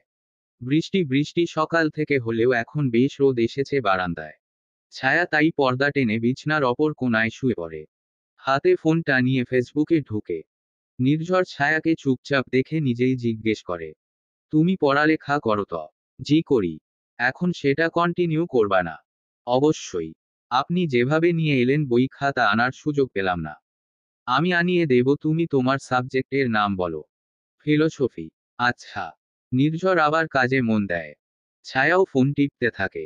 ছায়া ফোন টিপতে টিপতে কখন যেন ঘুমিয়ে গেছে তা ছায়া নিজেও টের পায়নি। নির্ঝর কাজ শেষ করে খেয়াল করে ছায়া হেলান দিয়েই ঘুমিয়ে গেছে। নির্ঝর ছায়ার ঘুমন্ত মুখের দিকে তাকায়। সদ্য গোসল করে আসায় চুলগুলো ভিজে ছিল তাই। মায়াবতী চুলগুলো ছেড়েই দিয়েছিল। তবে এখন বাতাসে ধীরে ধীরে তা শুকাতে শুরু করেছে। এবং পেছনে থেকে ছোট ছোট চুল তার কপালে মুখে গিয়ে পড়ছে। নির্ঝর ছায়ার পিঠের পেছনে থেকে বালিশটা সরিয়ে ছায়াকে শুইয়ে দেয়। ছায়ার হাত থেকে ফোনটা নিয়ে সেটা বন্ধ করতে যাবে তখনই নির্ঝরের সামনে কিছু দৃশ্য ভেসে ওঠে। ছায়া ফেসবুকটা খোলাই আছে।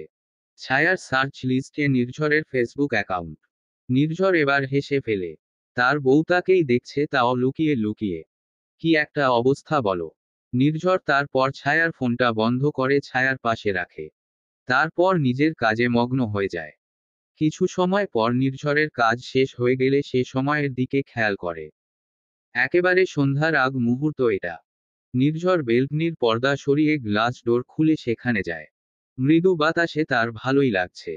হঠাৎ করেই কিছু মনে হলো নির্ঝরের। সন্ধ্যায় কিছু খাবার তৈরি করলে কেমন হয়। নির্ঝর মেজর মানুষ। শরীরের দিকে তার খুবই খেয়াল। যতটা পারা যায় ততটা জিনিস বাসায় তৈরি করা শিখেছে সে। তবে আহামরি রান্না সে পারে না, বেঁচে থাকতে হলে যতটুক খাওয়া প্রয়োজন ততটুকু পারে নির্ঝর। ফোন বের করে কাউকে ফোন করে নির্ঝর। কিছু জিনিস আনতে বলে রুমে আসে। ছায়া এখনো ঘুম। সারা দিন ঘুমায় মেয়েটা। এত ঘুম কোথায় পায়। নির্ঝর খেয়াল করে দেখে তার মায়াবতীর চুলগুলো উড়ে উড়ে মুখে পড়ছে। নির্ঝর আলতো করে চুলগুলো সরিয়ে দেয়। মনটা ভীষণ চাইছে ওই চুল সরানো খোলা কপালে একটু চুমু দিতে। কিন্তু এই সময়ে বড্ড বোমানা নিচ্ছে এটা নির্ঝরের। নির্ঝর ছায়ার পাশে বসে ছায়ার মুখের দিকে তাকিয়ে থাকে। কেন যে এত মায়া বুঝতে পারছি না। এমন তো আগে কখনো হয়নি। ভালোবাসলে কি এমন হয়? অদ্ভুত, এটা কি ভালোবাসা নাকি মায়া? নিজেই এসব কথা ভাবছে নির্ঝর। পুরুষ যখন কোন নারীকে পছন্দ করে ফেলে তখন তার সব রকমের রূপই মায়াবতী হয়ে যায়। পুরুষের চোখে যদি একবার কোন নারী মায়াবতী হয়ে ওঠে তবে সেই পুরোটা জীবন ওই মায়ে বাঁধা থাকতে বাধ্য। হয়তো এই জন্যই এখনো অনেকে সংসার করছে। নির্ঝরের ভাবনার মাঝে হঠাৎ কলিং বেল বেজে ওঠে। নির্ঝর নিচে চলে যায়। তবে কলিং বেল এর শব্দে ছায়ার ঘুম ভেঙে যায়। বাইরের দিকে তাকিয়ে দেখতে পায় অনেকটা সময় হয়ে গেছে। ছায়া উঠে যায়। শাড়ি ঠিক করে বাথরুমে গিয়ে ফ্রেশ হয়ে নেয়। ফ্রেশ হয়ে বেরিয়ে নির্ঝরকে রুমে না পেয়ে নিচে চলে যায়। নির্ঝর রান্নাঘরে কিছু করছে। ছায়া রান্নাঘরে গিয়ে দাঁড়ায়। কি ব্যাপার? নির্ঝর পেছনে ফিরে ছায়াকে দেখে বলে। কিছু না, কখন উঠলে? এই তো কিছুক্ষণ আগেই। ভালো, বসো। আমি কিছু রান্না করছি, একসাথে খাওয়া যাবে। ঠিক আছে। ছায়া লিভিং রুমে বসে টিভিটা অন করে। প্রায় 40 মিনিট পর নির্ঝর চা এবং কিছু নাস্তা নিয়ে আসে সেখানে। ছায়াকে টিভি দেখতে দেখে নির্ঝর সে দিকে তাকায়। কি অদ্ভুত, এই টিভিটা 1 বছর নির্ঝর কিনেছে। কিন্তু এই 1 বছরে মাত্র 56 বার টিভিটা অন করেছে নির্ঝর। তবে এবার তার টিভি দেখার জন্য যে একটা লাল টুকটুকে বউটা আছে। ভাবতেই শীতল হাওয়া বয়ে যায় ভেতর দিয়ে। নির্ঝর চা আর নাস্তা গুলো ছায়ার সামনে রাখে। ছায়া টিভিতে ডোরেমন দেখছে। বিষয়টা দেখে নির্ঝরের বেশ ভালো লাগে। মেয়েটা বোধহয় এখনো তার ছোট বেলায় পড়ে আছে। দেখুন, আমি সারা জীবন চাইতাম একটা ডোরেমন আমারও হোক। মুখে বলা সব স্বপ্নগুলো পূরণ করে দেয়। নির্ঝর ছায়াকে চা দেয়। ছায়া এবং নির্ঝর দুজনই তাদের সময়টা বেশ ভালো করে কাটায়। রাতে ছায়া রান্না খাবার গরম করে সার্ভ করে। দুজন খেয়ে যে যার দিকে শুয়ে পড়ে। ছায়া ঘুমিয়ে গেছে অবেক্ষণ। তবে নির্ঝরের চোখে ঘুম নাই। ছেলেটা বারবার সদ্য বিবাহিত বউয়ের দিকে তাকাচ্ছে। মায়াবতীকে একটু বুকে নিয়ে ঘুমোতে মন চাইছে। নির্ঝর ছায়ার হাত ধরে টান দিয়ে নিজের বুকের মাঝে নিয়ে আসে। রাত গভীর। সাথে বৃষ্টি হচ্ছে। ঠান্ডার মাঝে গরম শরীরের স্পর্শ পেয়ে ছায়াও নির্ঝরকে জড়িয়ে ধরে। ছায়ার জড়িয়ে ধরাটা নির্ঝরের কাজটাকে উস্কে দেয়। নির্ঝর আরেকটু সাহস পেয়ে মায়াবতীর ঠোঁটে নিজের ঠোঁটের স্পর্শ দেয়। ছায়াকে নড়াচড়া করতে না দেখে নির্ঝর পরপর 4-5টা চুমু খায়। কিন্তু পরক্ষণেই মনে পড়ে যায়, এভাবে লুকিয়ে লুকিয়ে ভালো না বেশে সামনাসামনি মেয়েটাকে কিছু সময় দিলে সে নিজেই কাছে আসবে। নির্ঝর চোখ বন্ধ করে নেয়। আর কিছুক্ষণের মাঝেই ঘুমিয়ে যায়। চৌধুরী বাড়িতে নোহা আর অয়ন হানিমুনে গেছে। নতুন নতুন বউকে নিয়ে ঘুরতে যাওয়া উচিত মিসেস চৌধুরী, তাই ছেলে এবং বউকে কক্সবাজারের টিকিট উপহার করে। আর একটা সুন্দর রিসর্ট বুক করে দিয়েছে আদনান আর তিন্নি। তন্নি মেয়েকে ঘুম পাড়িয়ে আদনানের কাছে আসে। আদনান সোফায় বসে কি জেন করছে। তিন্নি আদনানের পাশে এসে বসতে আদনান ল্যাপটপটা অফ করে দেয়। কি হলো?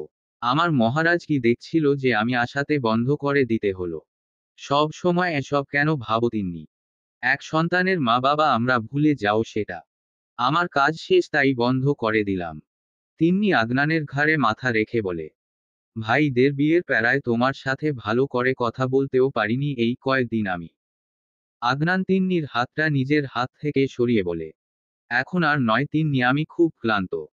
জানোই তো আমার আজ প্রায় 200 মতো পেশেন্ট ছিল সিরিয়ালে। তিন্নির মনটা খারাপ হয়ে যায়। তবে আদনানের বিষয়টাও সে বুঝে। তাই আর কথা বাড়ায় না। তাহলে চলো ঘুমাতে যাই। তুমি যাও, আমি ফ্রেশ হয়ে আসছি। তিন্নি শুয়ে পড়ে। মেয়েকে বুকে নিয়ে তিন্নি ঘুমিয়ে যায়। তিন্নির ঘুমানোর পর আদনান তিন্নির পাশে শুয়ে পড়ে। অন্যদিকে পিঠ করে সেও ঘুমিয়ে যায়। ভোরবেলা রাহি হঠাৎ করেই ঘুম থেকে উঠে যায়। তিন্নি রাহিকে ঘুমের মাঝেই কোলের মধ্যে নিয়ে আসে। কিছুক্ষণ পর রাহি ঘুমিয়ে গেলে তিন্নি পাশে ফিরে দেখে আদনান নেই বিছনায়। তিন্নি বেশ অবাক হয়, এত সকালে সে কোথায় গেল। তিন্নি রাহিকে রেখে উঠে ওয়াশরুম চেক করে কিন্তু আদনান নেই। তিন্নি এবার নিচে আসে। নেই। আদনান নেই। তিন্নি গিয়ে আদনানকে কল করে। কিন্তু সে ফোন ধরছে না। তিন্নি হতাশ হয়ে রুমে চলে যায়। বড্ড অদ্ভুত আচরণ করছো আদনান তুমি। আগের মতো আর নেই তুমি। ধুর, সব সময় বেশি ভাবি। হয়তো কাজের অনেক প্রেশার। কিন্তু আমায় বলবেও না। তিন্নি নিজ থেকেই এসব হবতে ভাবতে উপরে গিয়ে মেয়ের সাথে ঘুমিয়ে যায়। নিজের প্রাইভেট মেডিকেলের কেবিনে বসে আছে আদনান। আমার সব প্ল্যানে নির্ঝর পানি ফেলে দিল। মানে বিষয়টা অদ্ভুত তাই না? নির্ঝর, আমার শালা বাবু। ওই মেয়েটা আমারই হবে। দেখিয়েন আমি আপনাকে এত সহজে জিততে দিবই না। আদনানের ফর্সা গাল রাগে লাল হয়ে যায়। যে কেউই দেখে বুঝতে পারবে। সে অসম্ভব বিরক্ত। ছায়া খাবার গরম করে নির্ঝরের সামনে রাখে। নির্ঝর ছায়ার দিকে তাকিয়ে বলে, এই শাড়ি পরে কষ্ট হচ্ছে না? হ্যাঁ হচ্ছে, কিন্তু আমি তো বাসা থেকে কিছুই আনি নাই, শাড়ি ছাড়া কিছুই নেই এখানে। আচ্ছা ঠিক আছে, কাল আমি শপিং করে এনে দেব। ছায়া কিছু বলে না, নির্ঝরের পাশে বসে খাবার উঠিয়ে দেয় নির্ঝরের প্লেটে। নির্ঝর খাবারের দিকে তাকিয়ে বলে, তুমি খেয়েছো? না খাইনি। কেন, আমি তো বলেছিলাম আমি দেরি করে আসব। এমনিতেই ইচ্ছে হয়নি। এখন একসাথে খাই, সমস্যা নাই তো। নির্ঝর আর কিছু বলে না। দুজন খেয়ে এরপর যে যার মতন শুয়ে পড়ে। রাতে আবারও নির্ঝর ছায়াকে বুকে জড়িয়েই ঘুমিয়ে যায়। তবে ছায়া রানী আজও টের পেল না এটা যে নির্ঝর তাকে বুকে জড়িয়ে নিল। রাহিকে ঘুম পাড়িয়ে আদনান তিন্নির পাশে বসে। তিন্নির হাতটা ধরে সেখানে চুমু খায়। সরি জানি কিছু দিন আমি এত ব্যস্ত, তোমাকে সময় দেওয়ার সময়টাই পাচ্ছি না। ঠিক আছে, কোন সমস্যা নেই। তুমি শুধু সুস্থ থাকো তাহলেই হবে। ঠিক আছে, তাহলে রোজ মনে করে এই ঔষধটা খেও। কিন্তু এই ঔষধ খেয়ে কি হবে? তুমি যে খুবই দুর্বল। ঠিক আছে। তিন্নি স্বামীকে প্রচুর বিশ্বাস করে এবং ভালোবাসে। সে ঔষধটা খাওয়ার কিছুক্ষণের মাঝেই ঘুমিয়ে যায়। তিন্নি ঘুমিয়ে গেলে আদনান তার ফোন এবং গাড়ির চাবি নিয়ে নিয়ে বেরিয়ে চলে আসে বাড়ি থেকে। কি হয়েছে, এত রাতে কিসের জন্য ফোন করছিস? স্যার, সবগুলো জিনিস আর্মিদের হাতে পড়ে গেছে। কিছু দিনের মধ্যে হয়তো চেকপোস্ট বসবে। কথা থেকে ধরা পড়েছে। রাজশাহী থেকে। রাজশাহী কথাটা শুনে আদনানের ফর্সা মুখটা রাগে লাল বর্ণ ধারণ করে। নির্ঝর আমার সব কিছু কেড়ে নিল। কথাটা বলে ফোনটা সজোরে আছাড় মারে আদনান। মার্বেল ফ্লোরে ফোনটা পড়ে টুকরো টুকরো হয়ে যায়। পাশে থেকে নাইট ডিউটিতে থাকা আদনানের কেবিনে কর্মরত সিস্টার এসে বলে, স্যার কিছু হয়েছে? সিস্টারকে দেখে আদনান চুপচাপ হয়ে যায়। নিজেকে সামলে বলে, কিছু না, তুমি বাইরে যাও। কথাটা বলতে সিস্টার চলে যায়। আদনান নিজের চেয়ারে বসে পড়ে। এবার ব্যবস্থা করতে হচ্ছে একটা। পরদিন সকালে ছায়া তার প্রতিদিনের মতো সকালে উঠে রান্না শেষ করছিল, এমন সময় মিসেস চৌধুরী ছায়াকে ফোন করে। শাশুড়ি এর ফোন পেয়ে ছায়া দ্রুত হাতটা মুছে সেটা ধরে। আসসালামু আলাইকুম মা। ওয়ালাইকুম সালাম। কেমন আছো ছায়া? ভালো আছি মা। আপনি কেমন আছেন? খুব ভালো আছি। জায়গাটা ভালো লাগছে মা। ভালোই, কিন্তু একা একা থাকতে খারাপ লাগে। চিন্তা করিস না, কিছুদিন পর আমি গিয়ে তোকে এখানে নিয়ে আসবো। কদিন এখানে থাকবি আর কদিন বাবার বাসায়। শাশুড়ি মায়ের প্রস্তাব শুনে ছায়ার চোখ জোড়া জল জল করে উঠল। সত্যি বলছেন? হ্যাঁ রে মা, একেবারে সত্যি। কি সত্যি মিথ্যা চলছে? পেছনে থেকে নির্ঝরের কণ্ঠ ভেসে আসছে। ছায়া ঘুরে দাঁড়ায়। ঠোঁটে হাসি রেখে বলে, মা বলল আমাকে নিয়ে যাবে বাসায়। নির্ঝর ভ্রু কুঁচকে ছায়ার থেকে ফোনটা নিয়ে নেয়। হ্যালো। কিরে, তোর খবর কি? মাকে ভুলেই গেছিস বউ পেয়ে? আজব মা, আমি কি কোন বাচ্চা তুমি এভাবে বলছো? না না, তা নয়, আমি আসবো কিছু দিন পর, ছায়াকে নিয়ে আসবো। ছায়ার যাওয়ার কথাটা শুনে নির্ঝর সাফ বারণ দিয়ে দেয়। না, ছায়া কোথাও যাবে না। ছায়া নির্ঝরের কথা শুনে পেছনে ফিরে তাকায়। শাশুড়ি মায়ের কথা শুনে মনের ভেতর যে ভালো লাগাটা ছিল, হঠাৎ করেই তা ফুস হয়ে গেল। নির্ঝর সেখান থেকে বেরিয়ে আসে। ছায়া সেদিকে চেয়ে থাকে। কি বলবে? কিছুই জানে না সে। রুটি পুড়ে যাওয়ার গন্ধ নাকে আসতে ছায়া দ্রুত গ্যাস অফ করে দেয়। ভেতরটাও কেমন রুটির মতো পুড়ে যাচ্ছে। কিছুক্ষণ পর নির্ঝর রেডি হয়ে আসে বাইরে। ছায়া খাবার সার্ভ করে এবং নির্ঝরের পাশে বসে। বলছি, বাড়িতে গেলে কি সমস্যা? হ্যাঁ সমস্যা। কিন্তু আমি আসলে, তুমি ভুলে যাচ্ছ তোমায় সাজিয়ে রাখার জন্য বিয়েটা আমি করিনি।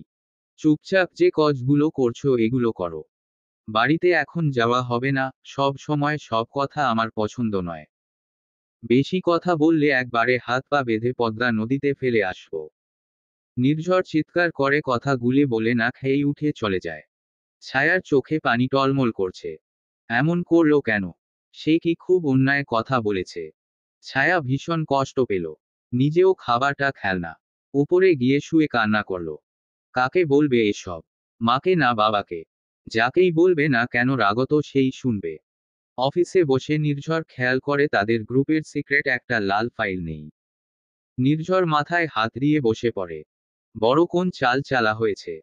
নির্ঝর দ্রুত তাদের সবার জন্য সিক্রেট মিটিংয়ের আয়োজন করে। রাত 12টা। সারা দিন ছায়া সত্যি কিছু খায়নি। নির্ঝরের জন্য অপেক্ষা করেছে। আজ নির্ঝর দুপুরেও খেতে আসেনি।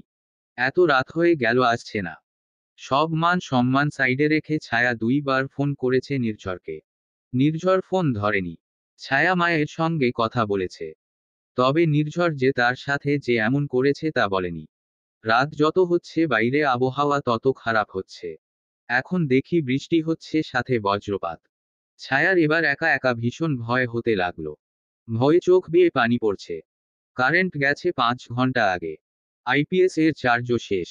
হঠাৎ করেই লাইট চলে যায়। ছায়ার অন্তরাত্মা এবার শীতল হয়ে আসছে। কাঁথা মুড়ি দিয়ে ভয় কাঁপতে থাকে ছায়া। রাত 1টা। ডুপ্লিকেট চাবি দিয়ে নির্ঝর বাসায় আসে। ভিজে গেছে সে ভালোই। ঘর অন্ধকার। নির্ঝরের বুঝতে বাকি রইল না আইপিএস এর চার্জ শেষ। নির্ঝর দ্রুত পায়ে দরজা বন্ধ করে উপরে আসতে দেখে ছায়া শুয়ে কাঁদছে। নির্ঝর দ্রুত ছায়ার কাছে চলে যায়। ছায়াকে ডাকতে থাকে। ছায়া। এই ছায়া। নির্ঝরের কণ্ঠে পেয়ে ছায়া নির্ঝরকে জড়িয়ে ধরে উঠে। পূর্ণবয়স্ক পুরুষের এই প্রথম কোন নারীর জড়িয়ে ধরা অনুভব করল। নির্ঝর পুরোই ফ্রিজ হয়ে গেছে। এদিকে ছায়া নির্ঝরকে জড়িয়ে ভীষণ কান্না করছে। কিছুক্ষণ পর নির্ঝর ছায়ার মাথায় হাত বুলিয়ে দেয়।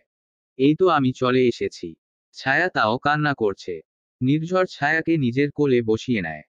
ছায়া নির্ঝরের ঘাড়ে মুখ গুজে কান্না করছে। নির্ঝর ছায়ার পিঠে হাত বুলাতে থাকে। ঠিক হয়ে যাবে সব। আমি আছি তো। কিন্তু ছায়া রানীর কান্নার বেগ কমছে না। নির্ঝর উপায় না পেয়ে ছায়ার চুল ধরে ছায়ার মুখ উঁচু করে ছায়ার ঠোঁটে ঠোঁট ডুবিয়ে দেয়। ঘটনার আকস্মিকতায় ছায়ার কান্না বন্ধ হয়ে যায়। এদিকে নির্ঝর ছায়ার ঠোঁটের স্পর্শ পেয়ে কেমন উন্মাদ হয়ে যায়। নির্ঝর ছায়াতে এতটাই মগ্ন ছিল যে তার খেয়ালই ছিল না তাদের সম্পর্কের বর্তমান অবস্থা কি। ছায়াকে কিস করার এক পর্যায়ে নির্ঝরের মনে পড়ে যায় কিছু ছবির দৃশ্য। সেইগুলো চোখের সামনে ভেসে আসতে নির্ঝর ছায়ার ঠোঁটে একটা কামড় বসিয়ে দেয়। ছায়া চোখ বন্ধ করে নির্ঝরের শার্ট খামচে ধরে। গালে রক্তের স্বাদ আসছে, নির্ঝরের ধ্যান ফিরে।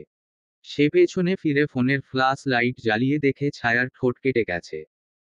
নির্ঝর নিজের বৃদ্ধ আঙুল দিয়ে ছায়ার কাটা ঠোঁটের অংশ ঠেসে ধরে। ছায়ার চোখ বেয়ে পানি গড়িয়ে পড়ে।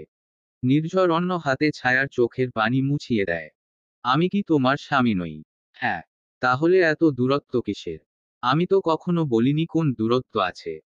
আমি বিয়ের প্রথম দিন থেকেই আপনার স্ত্রী হওয়ার প্রতিটা দায়িত্ব পালন করছি। তাহলে আজ এটাও করে ফেলো। কথাটা বলে নির্ঝর ছায়াকে বিছনায় ফেলে ছায়ার উপরে চলে আসে। ছায়ার জামার চেইনটা খুলে ফেলে একটানে ওড়নাটা মুহূর্তে ঘরের এক কোণায় চলে যায়। বাইরে ঝুম বৃষ্টি হচ্ছে। তার সাথে নির্ঝরের শরীর উত্তেজিত হচ্ছে। বউকে এত কাছ থেকে অনুভব করা মাত্র নির্ঝরের শরীরে যেন বয়ে যাচ্ছে বিদ্যুৎ বয়ে যাচ্ছে। নিজেকে নিয়ন্ত্রণ করা দায় হয়ে যাচ্ছে। নির্ঝর ছায়ার উন্মুক্ত বুকে নিজের ভালোবাসার স্পর্শ দিতে ব্যস্ত হয়ে পড়ে। নির্ঝরের ভালোবাসার স্পর্শ মুহূর্তেই ছায়ার শরীরে রক্তের ন্যায় দাগ ফেলে দিচ্ছে। ছায়া বারবার বিছনার চাদরটা খামচে ধরছে। নির্ঝরের স্পর্শে যদিও শুধু ভালোবাসা থাকার কথা, কিন্তু সেখানে কিছু হিংস্রতাও ফুটে উঠছে। কিছুক্ষণের মাঝেই এই রুমের পুরো আবহাওয়া পরিবর্তন হয়ে যায়। কিছুক্ষণের মাঝেই ছায়ার মৃদুস্বর তীব্রতা ধারণ করে। ছায়া ব্যথায় কুঁকড়ে হাতের মুঠোয় বিছনার চাদর আরো শক্ত করে চেপে ধরে। থামুন। সরি, পারবো না। আস্তে ধীরে। কষ্ট হচ্ছে। আর একটু। আর একটু কেন জানি না ফুয়াই নাই, ফজরের আজান পর্যন্ত আর একটু ছিল নির্ঝরের। ছায়া বেচারি কোন অবস্থায় নেই। নির্ঝর ছায়ার বুকের উপরেই ক্লান্ত হয়ে শুয়ে আছে। ছায়া চোখ বন্ধ করেই কষ্টের নিঃশ্বাস ফেলে। ছায়ার নিঃশ্বাস ফেলার অবস্থা দেখেই বোঝা যাচ্ছে সে কষ্টে আছে। তার শরীর ব্যথা। নির্ঝর হাত দিয়ে নিজের কপালে ঘামে লেপ্টে থাকা চুলগুলো সরিয়ে নেয়। নির্ঝর ছায়ার উপর থেকে উঠে বিছনার চাদর দিয়ে ছায়াকে মুড়িয়ে ওয়াশরুমে নিয়ে আসে। নিজে ফ্রেশ হয়ে ছায়াকেও গোসল করিয়ে দেয়। ছায়ার শরীরে পানির ছোঁয়াতেও ছায়া ঘুম থেকে উঠেনি। অর্থাৎ সে প্রচুর ক্লান্ত। নির্ঝর ছায়াকে শুইয়ে নিজেও ছায়ার পাশে শুয়ে পড়ে। সকাল 8টা। ফোনের শব্দে ঘুমে লেগে থাকা চোখ দুটো খুলতে হয় নির্ঝরের। মোটেই মন চাচ্ছে না চোখটা খুলতে। কিন্তু তাকে যে অফিস যেতে হবে। নির্ঝর ফোনটা ধরতে ওপাশ থেকে কথা ভেসে আসে। মেজর সাহেব, প্লিজ এক্ষুনি অফিস আসুন, এদিকে অনেক বড় একটা ঝামেলা হয়ে গেছে। ওকে। নির্ঝর ফোনটা কেটে ছায়ার দিকে তাকায়। এখনো চোখ বন্ধ করে আছে ছায়া। বেঘোরে ঘুমাচ্ছে। নির্ঝর নিচে এসে কোন মতে যা পারে তাই রান্না চড়িয়ে দিয়ে ফ্রেশ হয়ে নেয়। এরপর গাড়ির চাবিটা নিয়ে ঘরটা ভালো করে তালা দিয়ে দেয়। বাইরে এসে নির্ঝর ছায়াকে মেসেজ করে দেয়। ফিরতে লেট হবে হয়তো। খিচুড়ি উঠিয়েছি রাইস কুকারে, ফ্রিজে মাংস ছিল রান্না করা, সেটা দিয়ে উঠে খেয়ে নিও। তোমার বিছনার পাশেই ড্রয়ারে ঔষধ আছে, সেটা খেয়ে নিও। নির্ঝর অফিস পৌঁছে দেখতে পায় সব আর্মি সোলজার এবং অফিসার এক জায়গায় বসে আছে। কি হয়েছে? মেজর, আমরা বিপদে পড়ে গেছি। বিষয়টা খুলে বলুন। আমাদের যে ফাইলটা হারিয়েছে ওটা মূলত ছিল আমাদের ক্যাম্পের প্রতিটা রুম, প্রতিটা জায়গার একটা নকশা। আমরা ধারণা করছি এখানে এটা হতে পারে। নির্ঝর দীর্ঘশ্বাস ফেলে। ধারণার কিছুই নেই। এখানে এটা হবে। কিন্তু আমি চাই যে যার পরিবার নিয়ে থাকো তারা একটু সাবধানে থাকো। আমার কাছে কিছু প্ল্যান আছে। কিসের প্ল্যান? নির্ঝর কর্নেলের দিকে তাকায়। ঘুম থেকে উঠে ছায়া ঘড়িতে দেখে 12টা বাজে। শরীরে ব্যথা হয়ে আছে। ছায়া হাতে ভর দিয়ে বিছনায় উঠে দেখতে পায় নির্ঝরের মেসেজ। ছায়া সবটা পড়ে। এরপর নিজ থেকে উঠে ফ্রেশ হয়ে নির্ঝরের বানানো খিচুড়ি ঔষধ খেয়ে আবার বিছনায় এসে শুয়ে পড়ে। দিনটা তার ঘুমিয়ে কাটে। অয়ন আর নোহা বাড়িতে এসেছে আজ। মিসেস চৌধুরী ছেলে বউকে পেয়ে মহা খুশি। আজকে ভাবছিল জামাইয়ের পছন্দসই খাবার তৈরি করাবেন তিনি। সবাই মিলে বেশ মজা করে খাওয়া যাবে। যে ভাবা সেই কাজ। শেফদের সব বুঝিয়ে দিলেন মিসেস চৌধুরী। মিসেস চৌধুরী মেয়ের রুমে গিয়ে দেখে তিন্নি রাহিকে ঘুম থেকে উঠিয়ে ফ্রেশ করে দিয়েছে। কিরে মা, কি করছিস? তোমার নাতনি ব্রেক করবে। নিচে যেতাম। ও জামাই কই? এত সকালে বের হয় না। কিছুদিন যাবৎ খেয়াল করছি আদনান টেবিলে থাকে না। ওর কিছু কাজ, জরুরি কাজের জন্য কিছু দিন ব্যস্ত মা। তিন্নির কণ্ঠে বেশ গম্ভীর একটা বিষয় মিসেস চৌধুরী খেয়াল করে, যা তার পছন্দ হয় না। তিনি বুঝতে পারেন মেয়ের কিছু হয়েছে। উফ নান, জানো তো পাপা বেশ কিছু দিন হলো আমাকে সময় দেয় না, আগের মতো খেলে না। রাহির কথা শুনে মিসেস চৌধুরী মেয়ের দিকে তাকায়। মা কতবার বলেছি পাপা ব্যস্ত, রাতে সব সময় তোমাকে জড়িয়েই ঘুমায়, আমি অনুভব করতে পারি না মাম্মাম। মিসেস চৌধুরী রাহিকে কোলে তুলে নেয়। আমার সোনা, এত চিন্তা করতে নেই, চলো ব্রেকফাস্ট করি আজ নানের সাথে। তিন্নি খাওয়া শেষে রাহিকে ড্রাইভারের সাথে পাঠিয়ে দিবি স্কুলে, তোর সাথে আমার কথা আছে। ঠিক আছে মা। অন্য দিন হলে নির্ঝর আসতে ভীষণ লেট করে, কিন্তু আজ সন্ধ্যা সন্ধ্যা সময়ে বাসায় চলে এসেছে, সাথে অনেকগুলো আইসক্রিম এবং চকলেট। মেজর সাহেব কত কেয়ার করে বউয়ের, আমার এই রকম একটা মেজর লাগবে গাইস। নির্ঝর বাসার ভেতরে প্রবেশ করে সোজা উপরে চলে যায়। তবে ছায়া রানী সুন্দর করে বাচ্চাদের মতো ঘুমাচ্ছেন, তা দেখে নির্ঝর মৃদু হাসে। জামা ছেড়ে ওয়ার্ডরুমে চলে আসে। শাওয়ার অন করে চোখ বন্ধ করতে ছায়ার চেহারাটা ভেসে আসে। তুমি আমার অন্ধকার রাত ছায়া, যাকে চাইলেও কেউ কেড়ে নিতে পারবে না। দিনও না। কথাটা বলে একটা রহস্যময় হাসি হাসে নির্ঝর, যার অর্থ বোঝার ক্ষমতা কোন গুণী নেই। নির্ঝর ফ্রেশ হয়ে বাইরে এসে ছায়ার পাশে বসে। ভেজা হাতটা ছায়ার গালে ছোঁয়ায়। ছায়া কেঁপে ওঠে। নির্ঝর নিচু হয় নিজের ভেজা ঠোঁট জোড়া চেপে ধরে ছায়ার ঠোঁটের সাথে। শীতল অনুভূতি হতে ছায়া চোখ খুলে তাকায়। নির্ঝর ছায়াকে চোখ খুলে তাকাতে দেখে বাঁকা হাসে। ছায়াকে সরতে নড়তে না দিয়ে নিজের সাথে চেপে ধরে। ছায়া হাত দুটো নির্ঝরের বুকে ঠেকায়। ছায়া নিজেকে ছাড়াতে চাইছে, কিন্তু নির্ঝরের শক্ত বলিষ্ঠ বাহুজোড়া তাকে নির্ঝরের কবল থেকে ছাড়াতে দিচ্ছে না। ছায়া পড়েছে মহা বিপদে। কিছু সময় পর নির্ঝর নিজ থেকে সরে আসে। ছায়ার নিঃশ্বাস ভারী হয়ে গেছে। নির্ঝর ছায়ার ভেজা ঠোঁটে নিজের আঙুল স্পর্শ করাতে করাতে বলে, আমার শুধুই আমার, সব কিছুর থেকে আগলে রাখবো। ছায়া কিছু বলার আগেই নির্ঝরের আরেক দফা আক্রমণের শিকার হয় ছায়া। নির্ঝর ছায়ার ওড়নাটা খুলে ফেলে। ছায়া চোখ বন্ধ করে নেয়। নির্ঝরের নেশা হচ্ছে, এক অদ্ভুত নেশা যা হয়তো না করলে বোঝাই যাবে না। আমার প্রয়োজন। ছায়া চোখ বন্ধ করে নির্ঝরের কাঁধ খামচে ধরে রেখেছিল। এমন কথায় চোখ খুলে নির্ঝরের চোখের দিকে তাকায়। ওই গভীর বাদামি রঙা চোখ দুটোতে ভারী ভালোবাসার এক ঝলক দেখতে পায় ছায়া। সেই ভালোবাসার ঝলকে ছায়ার হৃদয় দল দিয়ে ওঠে। না করবার মতো আর কোন উপায় সে খুঁজে পায় না। নির্ঝরের চোখের গভীরতায় এতটাই হারিয়ে গেছিল ছায়া যে বুঝতেই পারেনি তার শরীরে অবশিষ্ট শেষ কাপড়ের টুকরোটাও নির্ঝর খুলে ফেলেছে। নির্ঝরের কামড় ধীরে ধীরে ছায়ার গলায় গিয়ে পৌঁছায়। মায়াবতীর বুকে হাত রেখে নিজেকে চিরসুখী পুরুষ হিসাবে দাবি করল নির্ঝর। মায়াবতীর ফর্সা শরীরে তার দাঁতের যে সুন্দর দাগগুলো বসে আছে সেটাতে একবার চুমু দিয়ে আবার নতুন দাগ ফেলতে ব্যস্ত সে। মায়াবতীর বুকে এক অদ্ভুত সুখ আছে। সেখানে ভালোবাসা দিতেই প্রেমের সেই শব্দগুলা যেন আরো বৃদ্ধি পায়। মায়াবতীর মুখে প্রেমের গান শুনে নির্ঝরের বুকের মাঝেও প্রেমের হাওয়া দলে। নির্ঝর তার টেবিলে থাকা ফোনটা নিয়ে কোন নাম্বারে ফোন করে আবার ছায়ার বুকে ডুব দেয়।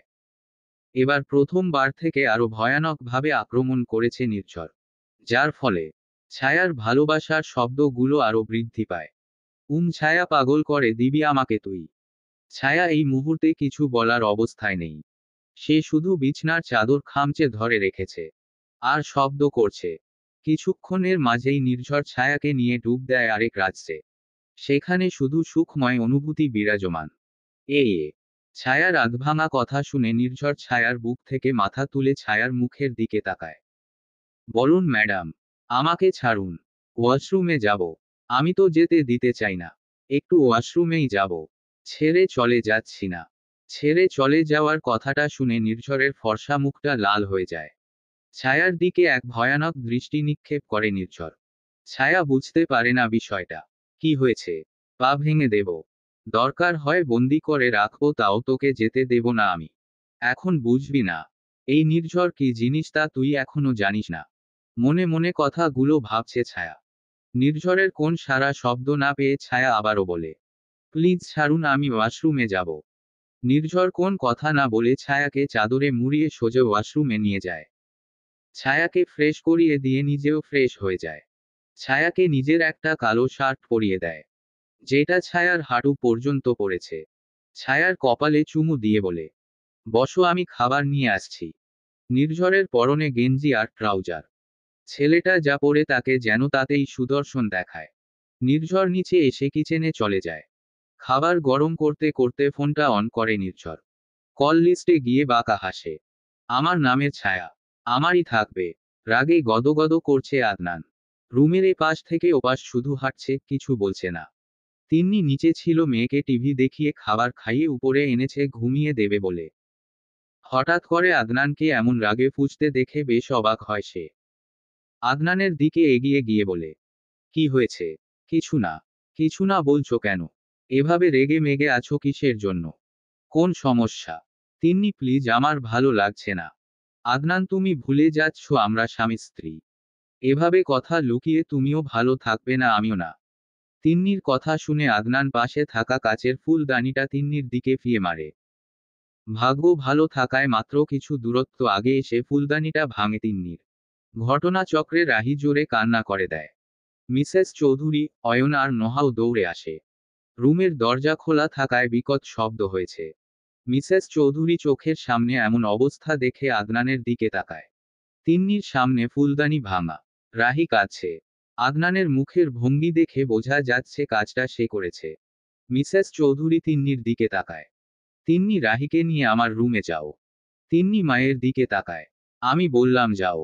নোহা, রাহিকে কোলে নেও। কি মা? নোহা রাহিকে নিয়ে দ্রুত সেখান থেকে বেরিয়ে যায়। তিন্নিকে অয়ন নিয়ে যায় নিজের সাথে। মিসেস চৌধুরী আদনানের দিকে তাকায়। আদনান বিষয় এবং সিচুয়েশন দুটোই বুঝতে পেরে নিজেকে স্বাভাবিক করার চেষ্টা করে। মিসেস চৌধুরী আদনানকে নিয়ে সোফায় বসে। কিসের এত সমস্যা তোমার? কেন মা? কিছুদিন ধরেই দেখছি তুমি বাসায় সকাল দুপুর রাত খাচ্ছ না। তিন্নি বা রাহির প্রতি আগে যে খেয়ালটা দিতে সেটাও দিচ্ছ না। সমস্যাটা কি তোমার, নাকি অন্য কিছু? খুলে বলো আমাকে। মা, আসলে সেরকম কিছুই না। আমি খুবই মানসিক চাপে আছি। কাজের প্রেশার অনেক। আর আমি যখন রেগে যাই তখন তিন্নিকে বলেছি প্রশ্ন করো না, ও বারবার একই কথা বলছিলাম। কিন্তু আম সরি মা। আমি সত্যি এসব করতে চাইনি। শরীরটা আমাকে না বলে গিয়ে তিন্নিকে বলো। আমি সব সামলে নিব মা। ভালো কথা। মিসেস চৌধুরী বেরিয়ে যায়। আদনান ফোনটা হাতে নেয়। কিছুক্ষণ আগের কথা মনে পড়তে আদনান আবারও রাগে লাল হয়ে যায়। আহ নির্ঝর, ওর শরীরটা আমার। ওর শরীরের উপর সব অধিকার আমার। আমি এবং আমার তুই মাঝ থেকে এসে আমার সব প্ল্যান নষ্ট করে দিলি। আমি ছাড়ব না তোকে, আমি ছাড়ব না। আদনানের কথার মাঝেই তার ফোনে ফোন আসে। ফোনটা গুরুত্বপূর্ণ। সে দ্রুত ফোনটা তুলে। ওপাশ থেকে, মিয়াদনান, আর কত দিন প্রয়োজন আপনার? প্রোডাক্ট তৈরি হয়নি এখনো, ডেলিভারি কখন দিবেন? আমি দুঃখিত। আমি চেষ্টা করছি। মেয়েটা হাতছাড়া হয়ে গেছে। আপনি তো জানেন ওই রেয়ার হরমোনটা পাওয়া খুবই মুশকিল। আমি চেষ্টা করছি। প্রোডাক্ট দ্রুত ডেলিভারি করার চেষ্টা করব। ঠিক আছে, আমরা অপেক্ষা করব। কথাটা বলে লোকটা ফোন কেটে দেয়। আদনান ভ্রু কুঁচকে বসে পড়ে। আমার ছায়াকে প্রয়োজন, বাই হুক বাই ক্রুক। নির্ঝর ছায়াকে নিজের হাতে খাবার খাইয়ে দেয়। ছায়াও নির্ঝরের হাতে বাধ্য মেয়ের মতো খেয়ে নেয়। এরপর নির্ঝর ছায়াকে বুকে নিয়ে শুয়ে পড়ে। ছায়া টায়ার্ড ছিল, শোয়া মাত্রই ঘুমিয়ে যায় সে। নির্ঝর ছায়ার মাথায় হাত বুলাতে বুলাতে মনে মনে ভাবছে, জীবনে এমন একটা মানুষ চলে আসবে, যার জন্য পুরো দুনিয়ার সবার সঙ্গে যুদ্ধ করব, এটা সত্যি কখনো চিন্তা করিনি আমি। ছায়ার কপালে চুমু দিয়ে নিজেও ঘুমিয়ে যায় নির্ঝর। মেজর সিনহা চৌধুরী অসম্ভব পারদর্শী একজন মেজর ছিলেন। তিনি শুট করলে নিশানা কখনো মিস হতো না, হাত যেমন পাকা ছিল।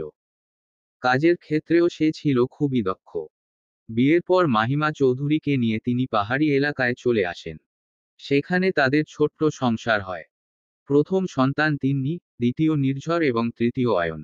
সব ভালোই চলছিল। ভালোবাসা, ভালো থাকা, অর্থ কিছুরই অভাব ছিল না সংসারে। মাহিমা চৌধুরী স্বামীকে ভীষণ ভালোবাসতেন। সিনহা চৌধুরীও স্ত্রী সন্তানকে খুশি রাখার জন্য জীবনের সবটুকু কাজে লাগিয়ে দেন। এমনই চলছিল দিন। তিন্নি তখন ক্লাস 10-এ পড়েন। নির্ঝর ক্লাস 8-এ। অয়ন ক্লাস 6-এ। সিনহা গেছিলেন একটা মিশনে, কিছু ড্রাগস ডিলারদের ধরতে। পাহাড়ি এলাকা থেকে শার্গোলিং করা খুবই সোজা। তবে অবাক করা বিষয় হলো শার্গোলিংটা করছিল সেখানের পুলিশ এসপি সিনহা সাহেব। সেটা জানতে পেরে সেই আস্তানায় ছদ্মবেশে যায়। ওনার বাইকেই ছিলেন। যেখান থেকে ফেরার সময় সব এভিডেন্স কালেক্ট করে নেন সিনহা। এসপি সবটা জানতে পেরে যায়। তিনি দ্রুত সিনহাকে ধরতে বেরিয়ে পড়ে। সিনহা সাহেবকে ধরতে সিনহা বাইকে ছিল। হঠাৎ করেই সামনে থেকে এসপি সাহেব এসে তাকে শুট করে। ঘটনা এত দ্রুত ঘটে যায় যে সিনহা চৌধুরী কিছু বুঝতে ওঠার আগেই তার জীবন চলে যায়। মিসেস চৌধুরী সিনহা চৌধুরী এর মৃত্যু মেনে নিতে পেরেছিলেন না।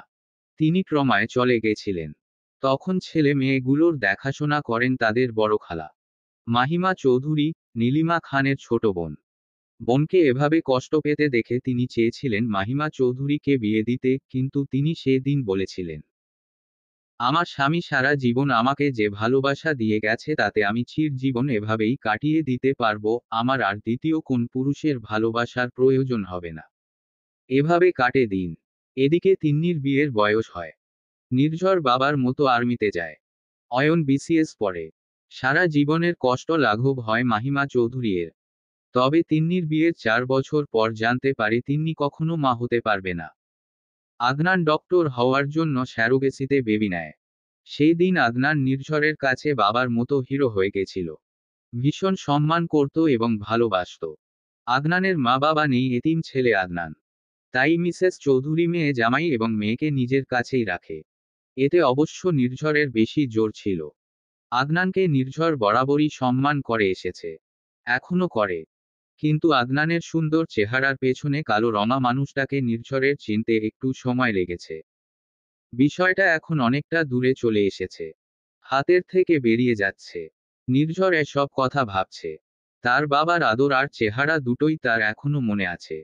নির্ঝরের জীবনের সব থেকে বড় প্রাপ্তি তার বাবা এবং তার বাবার সাথে কাটানো সময় এবং মুহূর্তগুলো।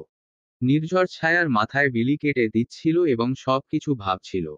ছায়া এই মুহূর্তে নির্ঝরের বুকে শুয়ে আছে।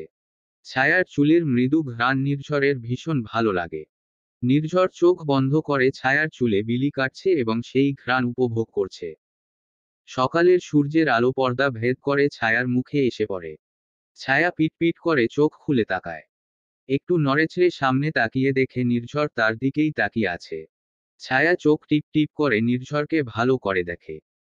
কিছুক্ষণ সময় লাগে বুঝতে যে তার শরীরে যে শার্টটা আছে সেটা তার পায়ের অনেক উপরে উঠে গেছে। নির্ঝরের খোলা বুকে তার মাথা। ছায়া সবকিছু বুঝতে পেরে বেশ লজ্জা পেয়ে যায়। ওদের শরীরে জড়িয়ে থাকা চাদরটা ছায়া নিজের মাথা পর্যন্ত টেনে নেয়। নিজে চাদরের ভেতরে লুকিয়ে যায়। নির্ঝর হাসে। এত লজ্জা কেন পাচ্ছ? তোমার শরীরের এমন কোন অংশ নেই যা আমি দেখিনি? ছায়া কিছু বলে না, চুপ করে শুয়ে থাকে। নির্ঝর বিছনা থেকে নামতে নামতে বলে, আমি অন্য রুমে যাচ্ছি, তুমি ফ্রেশ হয়ে নেও। কিন্তু প্লিজ আমার একটা শার্ট পরিও। তোমায় আমার শার্টে ভীষণ মানায়। কথাটা বলে নির্ঝর চলে যায়। নির্ঝর চলে যেতে ছায়া মাথা বেরিয়ে দেয়। ছায়া মৃদু হাসে। উঠে ফ্রেশ হয়ে গোসল করে নেয়। এরপর নির্ঝরের ক্লোজেট থেকে তার একটা শার্ট পরে নেয়। নির্ঝরের পছন্দ যেটা হয় সেটাই। ছায়া আয়নার সামনে এসে চুল মুছে আঁচড়ে নেয়। শার্টটা বরাবরের মতো তার হাঁটু অবধি এসেছে। নিজেকে দেখে নিজেরই লজ্জা লাগছে। ছায়া ঘড়ির কাঁটায় দেখে 8টা বাজতে চলল। নির্ঝর 9টায় বের হয়ে যাবে। তাই ছায়া দ্রুত নাস্তা বানাতে চলে যায়। যদিও শরীর মোটামুটি ঠিক আছে। ছায়া নির্ঝরের জন্য ব্রেকটা বানাতে বানাতে নির্ঝর এসে হাজির। এই ইউনিফর্মে নির্ঝরকে আরো সুদর্শন লাগে। ছায়া নির্ঝরের থেকে চোখ সরিয়ে রান্নায় নজর দেয়। তখন পেছনে থেকে শক্ত দুটো হাত ছায়াকে জড়িয়ে নেয় নিজের বাহুডোরে। ছায়া জানে সে কে, তাই কোন কথা বলে না। নির্ঝর ছায়া ভেজা চুলে নাক ডুবিয়ে দেয়। তাই তো ভাবছি আবার আমার ঘরে এত সুন্দর খাবারের ঘ্রাণ কেন? কাল যে বউটা রান্না করেনি, তাই খাবারের এত সুন্দর ঘ্রাণও পাইনি।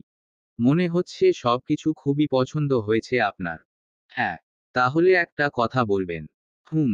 চুলে মুখ গোজা অবস্থায় বলে নির্ঝর। সেই দিন অমন কেন করেছিলেন? কি হয়েছিল? কোন দিন? বিয়ের দিন। নির্ঝর ছায়ার এই প্রশ্নে ছায়াকে ছেড়ে দেয়। ছায়া নির্ঝরের মুখের দিকে ঘুরে তাকায়। সেটা না জানলেও হবে। সময় হলে নিজেই সবটা তোমাকে জানাবো। ছায়াও আর কিছু বলে না। সকালের নাস্তা শেষে নির্ঝর ছায়ার কপালে চুমু দিয়ে বেরিয়ে যায় এবং ঘর যাতে সে না আসলে না খুলে সেই কথা বলে যায়। ছায়াও সম্মতি জানায়। নির্ঝর চলে গেলে পুরো বাড়িতে একা ছায়া। মা বোন, শাশুড়ি এর সাথে কথা বলেও সময় কাটে না। তাই মাকে বলল তার একাডেমিক বইগুলো যেন পাঠিয়ে দেয়। রাবেয়া বেগমও সম্মতি জানালো। দুপুরে খাবার রান্না করে গোসলে যায় ছায়া। এদিকে ছায়া গোসল করতে গেলে কেউ একাধারে দরজায় কলিং বেল দিচ্ছিল। ছায়া গোসল সেরে বেরিয়ে আসে। জামা পরে ও না গায়ে জড়িয়ে নিচে আসে। দরজার ফাঁকা দিয়ে দেখে একজন আর্মি সোলজার। ছায়া সোলজার দেখে নির্ঝরকে ফোন না করেই দরজা খুলে দেয়। কিন্তু দরজা খুলে কাউকেই পায় না। ছায়া বেশ অবাক হয়। কিছুক্ষণ পর একজন সোলজার এসে ছায়াকে সালাম দেয়। আসসালামু আলাইকুম ম্যাডাম। ওয়ালাইকুম সালাম। স্যার তো বলে গেছে দরজা না খুলতে, তাহলে কেন খুলেছেন? কিন্তু কোন সোলজার ছিল দরজার বাইরে? ম্যাডাম যদি আমিও থাকি তবুও স্যার না আসলে দরজা খুলবেন না। ঠিক আছে। ছায়া দরজা বন্ধ করে দেয়। বুঝতে পারল না বিষয়টা কি ঘটল। ছায়া ভেতরে এসে টেবিলে বসে। তারপর নামাজ পড়ে নির্ঝরকে ফোন করে। তবে নির্ঝরের ফোনের শব্দ ছায়া পেছনে থেকেই পায়। যেটা শুনে সে অবাক হয়ে পেছনে তাকায়। নির্ঝর দ্রুত পায়ে ছায়ার দিকে এগিয়ে এসে ছায়াকে জড়িয়ে ধরে। ছায়া নির্ঝরের হৃৎস্পন্দনের গতি যে বৃদ্ধি পেয়েছে তা ঠিক টের পাচ্ছে। ছেলেটার নিঃশ্বাসের সাথে কষ্ট মিশে আছে। ছায়াকে শক্ত করে চেপে ধরে আছে নির্ঝর। যেন ছেড়ে দিলেই ছায়া হারিয়ে যাবে। ছায়া নির্ঝরের পিঠে হাত দেয়। নির্ঝর ছায়াকে নিজের সামনে এনে ছায়ার ঠোঁট জোড়া আঁকড়ে ধরে। কিছুক্ষণ পর ছায়ার থেকে সরে আসে। ছায়ার নিঃশ্বাস ভারী হয়ে এসেছে। কি হয়েছে? নির্ঝর ছায়ার দিকে তাকিয়ে আছে। নির্ঝরের দৃষ্টিতে ঠিক কি প্রকাশ পাচ্ছে তা ছায়ার জানা নেই। তবে রাগ যে হচ্ছে তা বোঝা যাচ্ছে। ছায়া বুক ভরা সাহস নিয়ে বলল, হঠাৎ করেই এসেছে। ভাত খাবেন চলুন। বেড়ে দিচ্ছি। নির্ঝর কিছু না বলে ছায়াকে পাঁচকোলে তুলে নেয়। ওদের রুমে এনে ছায়াকে খাটে বসিয়ে দেয়। আমি আসছি, ফ্রেশ হয়ে ততক্ষণে এখান থেকে নড়বে না। ঠিক আছে। নির্ঝর ওয়াশরুমে চলে যায়। ছায়াও সেখানে বসে থাকে। কিছুক্ষণ পর নির্ঝর চলে আসে। ছায়াকে সেই একই জায়গায় দেখে মৃদু হাসে। যদিও এই মুহূর্তে তার মনের মাঝে হাজার ভয় কাজ করছিল। কিন্তু এখন সেগুলো কেমন বউকে কাছে পাওয়ার আকাঙ্ক্ষা জেগে ওঠে। ছায়া বসে আছে, তবে নির্ঝর রুমে নেই, তাই ওড়নাটা সরে গেলেও সেটা ঠিক করেনি। ছায়া পিঠে চেনওয়ালা একটা জামা পরে আছে। নির্ঝর গিয়ে ছায়ার পিঠের চেইনে হাত দেয়। ছায়া কেঁপে ওঠে। নির্ঝর ছায়ার চেনটা খুলে ফেলে। ছায়া চুপচাপ স্ট্যাচুর মতো বসে আছে।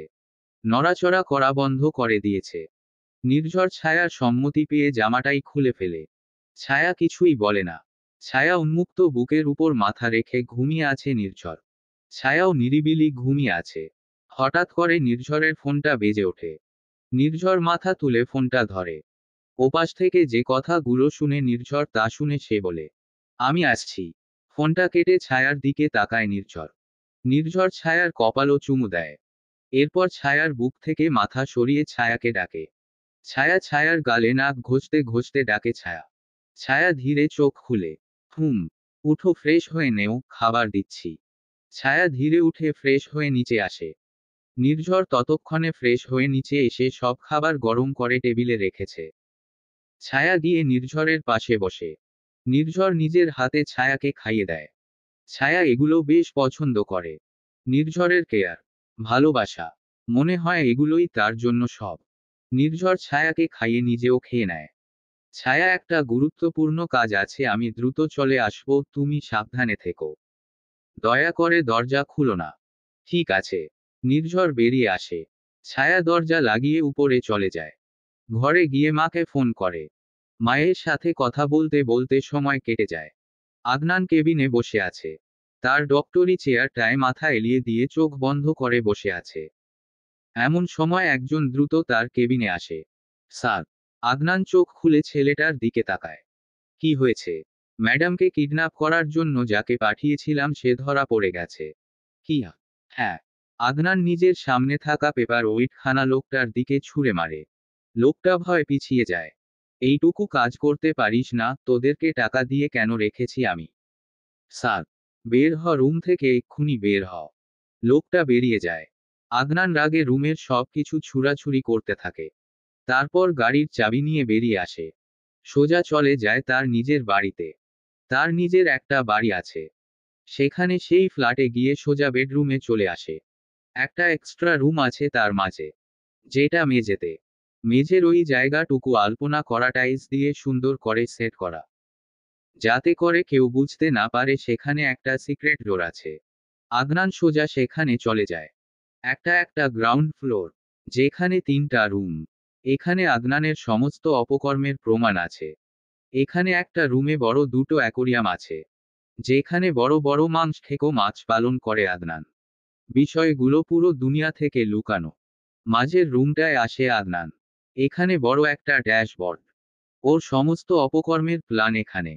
ড্যাশবোর্ডের মাঝামাঝি ছায়ার ছবি, এবং সেটা লাল রঙের মার্ক করা, যেটা দেখে বোঝা যাচ্ছে ছায়া তার নেক্সট টার্গেট ছিল। এখানে এমন অনেকগুলো মেয়ের ছবি আছে, সবগুলোর মুখের মার্ক করা লাল কালি দিয়ে। নির্ঝর এই মুহূর্তে একটা লাশের সামনে বসে আছে। মূলত ছায়াকে যে কিডন্যাপ করতে এসেছিল, তাকে ধরে ফেলার পর সে নিজ থেকে কিভাবে সুইসাইড করে ফেলে। নির্ঝর ওই ছেলেটার দিকেই তাকিয়ে আছে। এই ছেলের প্রতিটা ডিটেইলস, প্রতিটা ইনফরমেশন আমার প্রয়োজন। এভরি সিঙ্গেল ইনফরমেশন আমাকে দেবে। জি স্যার, ঠিক আছে। এই বডি পোস্টমর্টেম করতে পাঠাও। শো। জি স্যার। নির্ঝর তার বাকি কাজ সেরে বেরিয়ে আসে। যখন দুপুরে শুনেছে কেউ তার কোয়ার্টারে ঢুকেছে এবং তার মতলব ভালো ছিল না। ছায়াকে দেখাশোনা করানোর জন্য 3 সোলজার সব সময় কোয়ার্টারের পাশেই থাকে। তাদের মধ্যে থেকে একজন ওই ছেলেকে ধরেছে। তখন নির্ঝরের ভেতরে প্রাণ ছিল না। ভয়ে তার হাত পা ঠান্ডা হয়ে গেছিল। ছায়াকে হারাবার ভয় তারা করে বেড়াচ্ছে নির্ঝরকে। কিন্তু কি অদ্ভুত বিষয়, কিছু দিন আগ পর্যন্ত কারোর জন্য এই অনুভূতি যে নির্ঝরের হবে, সেটাই নির্ঝর মানতে চাইতো না। পৃথিবীতে কিছু এমন ব্যবসা আছে যা হয়তো মানুষ কল্পনা করেও জানতে পারে না। আদনান ছোট থেকেই একজন বিচক্ষণ ছাত্র ছিল। তার ব্রেন কম্পিউটার থেকেও অদ্ভুত দ্রুত চলত। এই বিষয়টা যদি সঠিকভাবে প্রয়োগ করত তবে হয়তো পৃথিবীর বুকে নামকরা কেউ হতো আদনান। কিন্তু এই বিচক্ষণ ব্রেনটাকে আদনান কিছু অপকর্মে খাটিয়েছে। অনেক বছর আগে পৃথিবীতে মানুষ মরা মানুষকে খেয়ে ফেলত। অর্থাৎ মানুষের মাঝে যে মানুষগুলো বয়স্ক হয়ে মারা যেত সেই মানুষগুলোকে জীবিত মানুষগুলো মাটি দেওয়ার বদলে রান্না করে খেয়ে ফেলত। এতে তাদের ত্বক সুন্দর হতো, এবং তারা আরও চিন্তা করত এতে মরা মানুষের যত বছর আয়ু ছিল সেটা তাদের লেগে যাবে।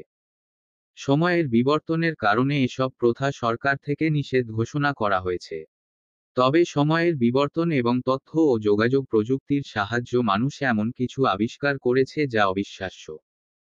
পৃথিবীতে এমন কিছু অসাধু দ্রব্য আছে যা ব্যবহারে মানুষের ত্বক সুন্দর হয়। 5060 বছর বয়স পর্যন্ত ত্বকে কোন ভাঁজ পড়ে না। তবে এ দ্রব্য তৈরি করার জন্য প্রয়োজন হয় বিশেষ কিছু মানুষের হরমোন, যা সবার মধ্যে থাকে না। এই হরমোনগুলো মানুষকে মেরে সংরক্ষণ করা হয়। অর্থাৎ এ ব্যবসা বা দ্রব্যটা একেবারে নিষিদ্ধ দ্রব্যগুলোর মধ্যে একটা। আদনান একজন সাইকোলজিস্ট সবার সামনে, কিন্তু পেছনে দিয়ে সে একজন রিসার্চার। প্রায় 20 বছর ধরে সে এ বিষয়ে রিসার্চ করছে, এবং 6 বছরের বেশি সময় ধরে সে তার রোগীদের উপর এক্সপেরিমেন্ট চালায়। যার ভেতরে সই বিশেষ হরমোন থাকে, তাকে আদনান গুম করে ফেলে। বেশিরভাগ নাইট ফোবিয়া যাদের হয় তাদের মধ্যেই এই হরমোন থাকে। ছায়াও তেমন একজন মেয়ে যার ভেতরে এই হরমোন বিরাজমান। আদনানের বাবা এসপি মাসুদ আরিফ, যে এই দ্রব্যগুলো বাইরে পাচার করত। আর এটাই সেই এসপি যে কিনা মেজর সিনহা চৌধুরীকে মেরেছিল, অর্থাৎ নির্ঝরের বাবাকে মেরেছিল। এবং তার কিছুদিনের মাথায় এসপির ফাঁসি কার্যকর করা হয়। আদনান ছিল মাহারা এক বাবার একমাত্র সন্তান। বাবা তাকে ভীষণ ভালোবাসত। আদনান ছোট থেকে যা চেয়েছে তাই পেয়েছে। ছোট থেকে বড় পর্যন্ত তার কাছে এমন কিছু যা সে চেয়েছে কিন্তু পায়নি। ছোট থেকেই মা ছিল না তার সাথে, বাবার সাথে মানুষ। আদনানের মাথায় একটা আলাদা মেন্টাল প্রেশার ছিল। বাবা তাকে সময় দিতে পারত না। বাসায় কাজের লোক থাকলেও আপনজন বা মা বাবার অভাব তার জীবনে সব সময় ছিল। সে কিছুটা সাইকোদের মতন হয়ে যায়। ধীরে ধীরে এ সমস্যা অনেক বৃদ্ধি পায়। বাবা মাসুদ আরিফ যেহেতু সব সময় কাজে থাকত, আদনানের এই সূক্ষ্ম সাইকো ব্যবহার সম্পর্কে তার ধারণা ছিল না। আদনান যেটা চায় সেটা করেই ছাড়ে, যে কোন মূল্যে। বাবা ছোট থেকে দিয়ে এসেছে, আর বড় হয়ে নিজে কেড়ে নেওয়া শিখেছে। মাসুদ আরিফের মৃত্যুর পর আদনানের এই বিষয়গুলো আরও বেড়ে যায়। সে আরও হিংস্র হয়ে পড়ে। বাবা হারা আদনানের তখন গার্জিয়ান নেই।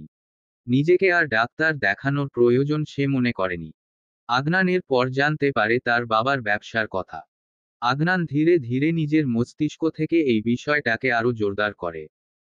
আদনানের বাবার ফাঁসির পেছনে যে নির্ঝরের পরিবার, তাও জানতে পারে সে। এরপর সে তিন্নিকে বিয়ে করে। তিন্নির সঙ্গে আদনান প্রেম করে বিয়ে করে। মিসেস চৌধুরী এখনো জানে না আদনানের মা বাবাকে। তিন্নির মা না হওয়ার পেছনেও আদনানের হাত আছে। সেই তিন্নিকে ঔষধ দিয়ে তার মাতৃত্বের দিকটা নষ্ট করেছে। আদনান সবকিছু এতটাই ঠান্ডা মাথায় করেছে যে কেউ ধরতেই পারেনি বিষয়গুলো। আজ পর্যন্ত আদনানের সত্যি কেউ জানে না। আদনান চৌধুরী পরিবারে সুচ হয়ে ঢুকে ফাল হয়ে বের হতে চেয়েছিল, কিন্তু কোথাও না কোথাও নির্ঝরের জন্য সে তিন্নিকে এখনো ধোঁকা দিতে পারেনি।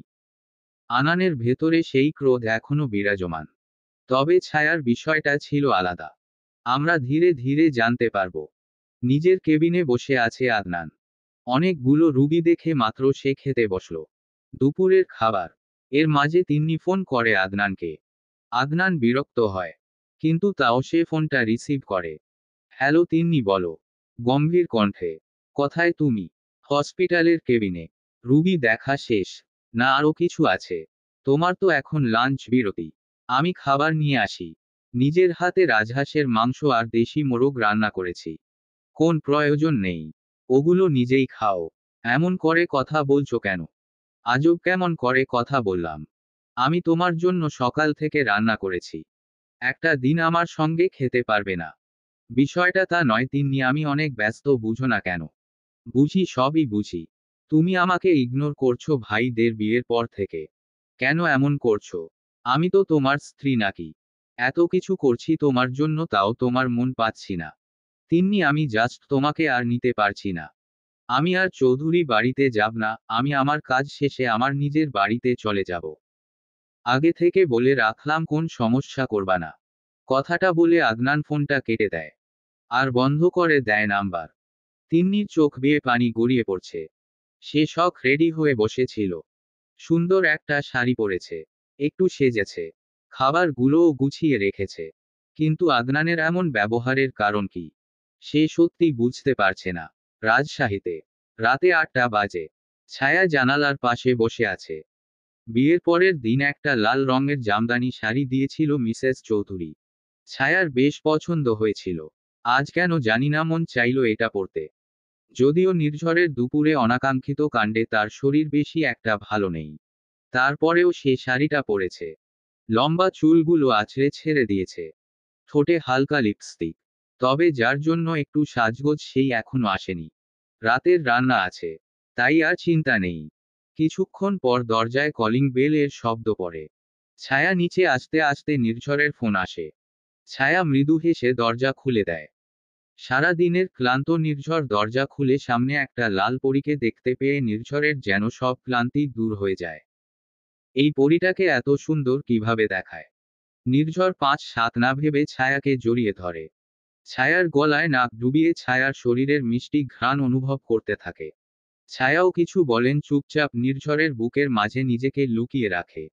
কিছুক্ষণ পর নির্ঝর ছায়াকে ছেড়ে দেয়। আমি ফ্রেশ হয়ে আসছি। ঠিক আছে, আমি খাবার দিচ্ছি। নির্ঝর উপরে চলে যায়। ছায়া খাবার বেড়ে দেয় টেবিলে। নির্ঝর ফ্রেশ হয়ে নিচে আসে। ছায়া এবং নির্ঝর দুজন একসাথে খাবার খায়। এরপর নির্ঝর ছায়াকে নিয়ে ছাদে চলে আসে। আকাশে সুন্দর চাঁদ উঠেছে, আবার মেঘও করেছে। পাজা তুলোর মতো মেঘ চাঁদের আলোর উপর দিয়ে ভেসে যাচ্ছে, দেখতে কি অপরূপ দেখাচ্ছে। নির্ঝর তার পরীকে নিয়ে দোলনায় বসে আছে। ছায়া চাঁদ দেখছে। তার ভীষণ সুন্দর লাগছে। দেখুন কি সুন্দর, তাই না? আমার অনেক সুন্দর লাগছে চাঁদটা। ছায়া আকাশের দিলে তাকিয়ে কথা বলছে। কিন্তু নির্ঝর তার চাঁদের দিকে তাকিয়েই বলে, অনেক সুন্দর। ছায়া হাসে। ছায়ার হাসিটা এত সুন্দর। সব সৌন্দর্য ওই হাসিতে লুকিয়ে আছে। এত ইনোসেন্ট ওই হাসিটা। ছায়া নির্ঝরের দিকে তাকিয়ে বলে, কি দেখেন? আমি তো চাঁদ দেখাচ্ছিলাম। আমিও চাঁদই দেখছিলাম। ছায়া নির্ঝরের কথায় লজ্জা পায়। নির্ঝরের বুকে মুখ লুকায়। নির্ঝর শব্দ করে হেসে দেয়। এভাবেই দুজন চন্দ্রবিলাস করে, এরপর গিয়ে শুয়ে পড়ে। সকাল থেকে রাহির কান্নায় চৌধুরী বাড়ি অস্থির। কোনভাবে কেউ তাকে শান্ত করতে পারছে না। নোহা এগিয়ে আসে রাহির দিকে। রাহিমা, এত কান্না করো না, এসো, আমি চকলেট দেব। না না না, নতুন মামি আর নির্ঝরকে বলো আসতে।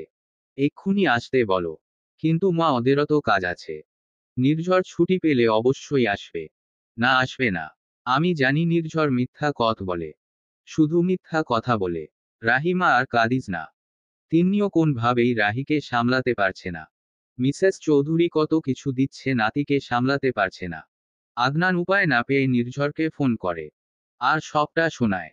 রাহির কান্না নির্ঝর অনেক আগে থেকেই সহ্য করতে পারে না। তাদের বাড়িতে সবার আদরের রাহি। নির্ঝর ফোনটা কেটে পাশে তাকায়। ছায়া নিরিবিলি ঘুমিয়ে আছে। ছায়ার পরনে নির্ঝরের সেই কালো শার্টটা। নির্ঝর ছায়ার দিকে এগিয়ে ছায়ার কপালে চুমু দেয়।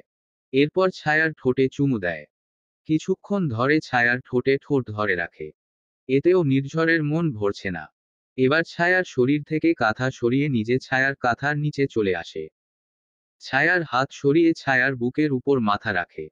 কিছুক্ষণ ওভাবে থেকে ছায়ার মুখের কাছে চলে আসে। ছায়ার গালে চুমু খায়। ছায়া নড়ে চেড়ে ওঠে। উঠো ছায়া রানী। বাড়িতে যাব। ছায়া পিটপিট করে চোখ খুলে তাকায়। বাড়ি মানে? তোমার শ্বশুর বাড়ি। আমার বাপের বাড়ি। আবার তোমার বাপের বাড়ি। আমার শ্বশুর বাড়ি। আজকে? সত্যি? মিথ্যা নাথ। একেবারে নয়। ছায়া উঠতে চায়। কিন্তু নির্ঝর ছায়াকে চেপে ধরে। পড়ে ওঠো। আগে ফোন দেই রাহিকে। ভীষণ কান্না করছে মেয়েটা। দিন। নির্ঝর তিন্নির ফোনে ফোন দেয়। তিন্নি দ্রুত ফোনটা ধরে। এই দেখ, নির্ঝর ফোন দিছে, কথা বলো। রাহি কন্যা থামিয়ে ফোন ধরে। হ্যালো। আমার কলিজাটা, কাঁদছো কেন মা? মাকে শুধু মা বলে ডাকলে হয়? মাকে দেখতেও আসতে হয়। আসছি মা, আজকেই আসবো আমি। আর কেঁদো না। সত্যি? হ্যাঁ। আর নতুন মাম্মি? সেও আসবে। কথা বলবে। হ্যাঁ, দাও। নির্ঝর ছায়াকে ফোনটা দেয়। ছায়া ফোনটা ধরে। রাহি। মা, কি হয়েছে? নতুন মাম্মি, তোমরা কোথায় গেছো, আসছো না কেন? আসবো মা। আমি তো জানি না রাহি নতুন মাম্মিকে এত মিস করছে। জানলে কত আগেই চলে যেতাম। এখন আসো। যাবো মা। দ্রুত আসো। ছায়া হাসে। এরপর ফোনটা কেটে দেয়। নির্ঝরের দিকে তাকায় ছায়া।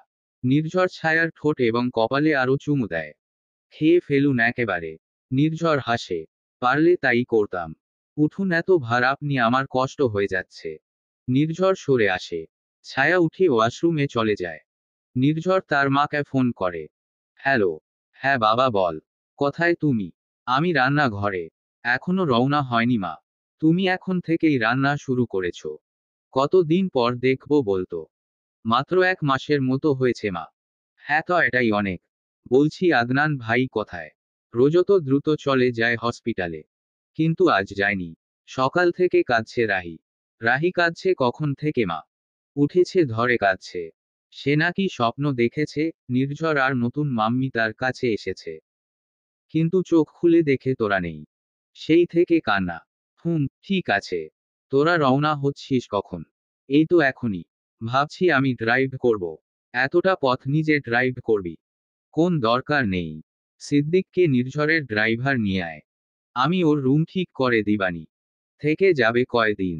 মা, চেষ্টা করব 4 দিনের ছুটি নেওয়ার। কিন্তু সম্ভব হয় কিনা? হবে। এত দিন পর আসছো। 4 কেন, 5 দিনের হবে। হ্যাঁ হ্যাঁ, আমার মিসেস মেজর সিনহা। আসছি আমি। বউটাকে নিয়ে আসো। নির্ঝর হাসে। ফোনটা কেটে নির্ঝর অন্য ওয়াশরুমে চলে যায়। গোসল করে রেডি হয়ে নেয়। অফিসে ফোন করে 5 দিনের ছুটি পেয়ে যায়। নির্ঝর বেশ খুশি হয়ে যায়।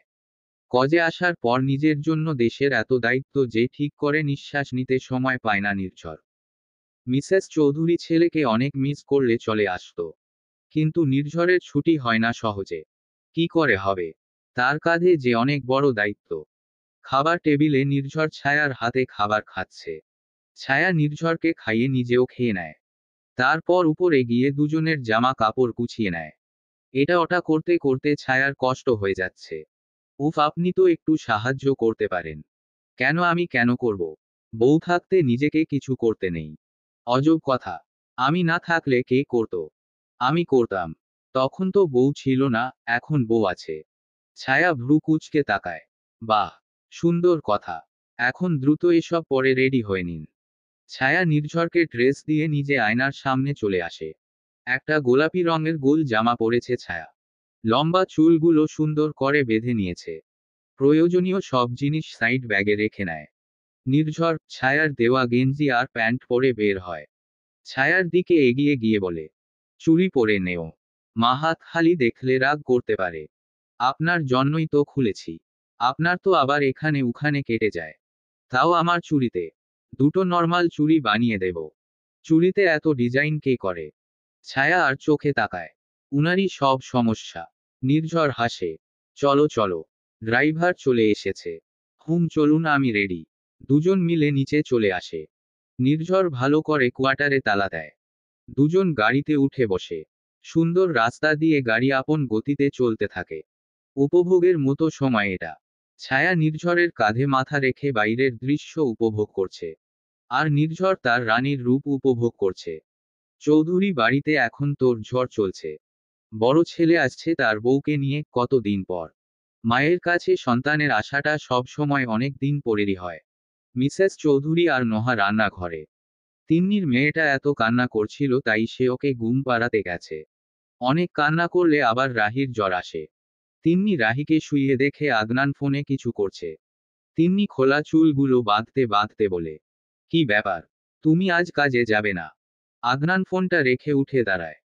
তিন্নির দিকে এগিয়ে আসে। তিন্নিকে জড়িয়ে ধরে। হঠাৎ করে আদনানের এমন কাণ্ডে তিন্নি অবাক হয়ে যায়। কি হয়েছে? কিছু না, অনেকগুলো দিন তোমাকে আর মেয়েকে সময় দিতে পারছি না, আমার খারাপও লাগে। তিন্নির অবুঝ মন। স্বামীকে সে অনেক ভালোবাসে। তাই আদনান যা বুঝায় তাই বুঝে নেয়। আদনান তিন্নিকে জড়িয়ে অনেকগুলো চুমু খায়। এতেই তিন্নি খুশি। আসলে পুরুষ মানুষ অনেক অদ্ভুত হয়।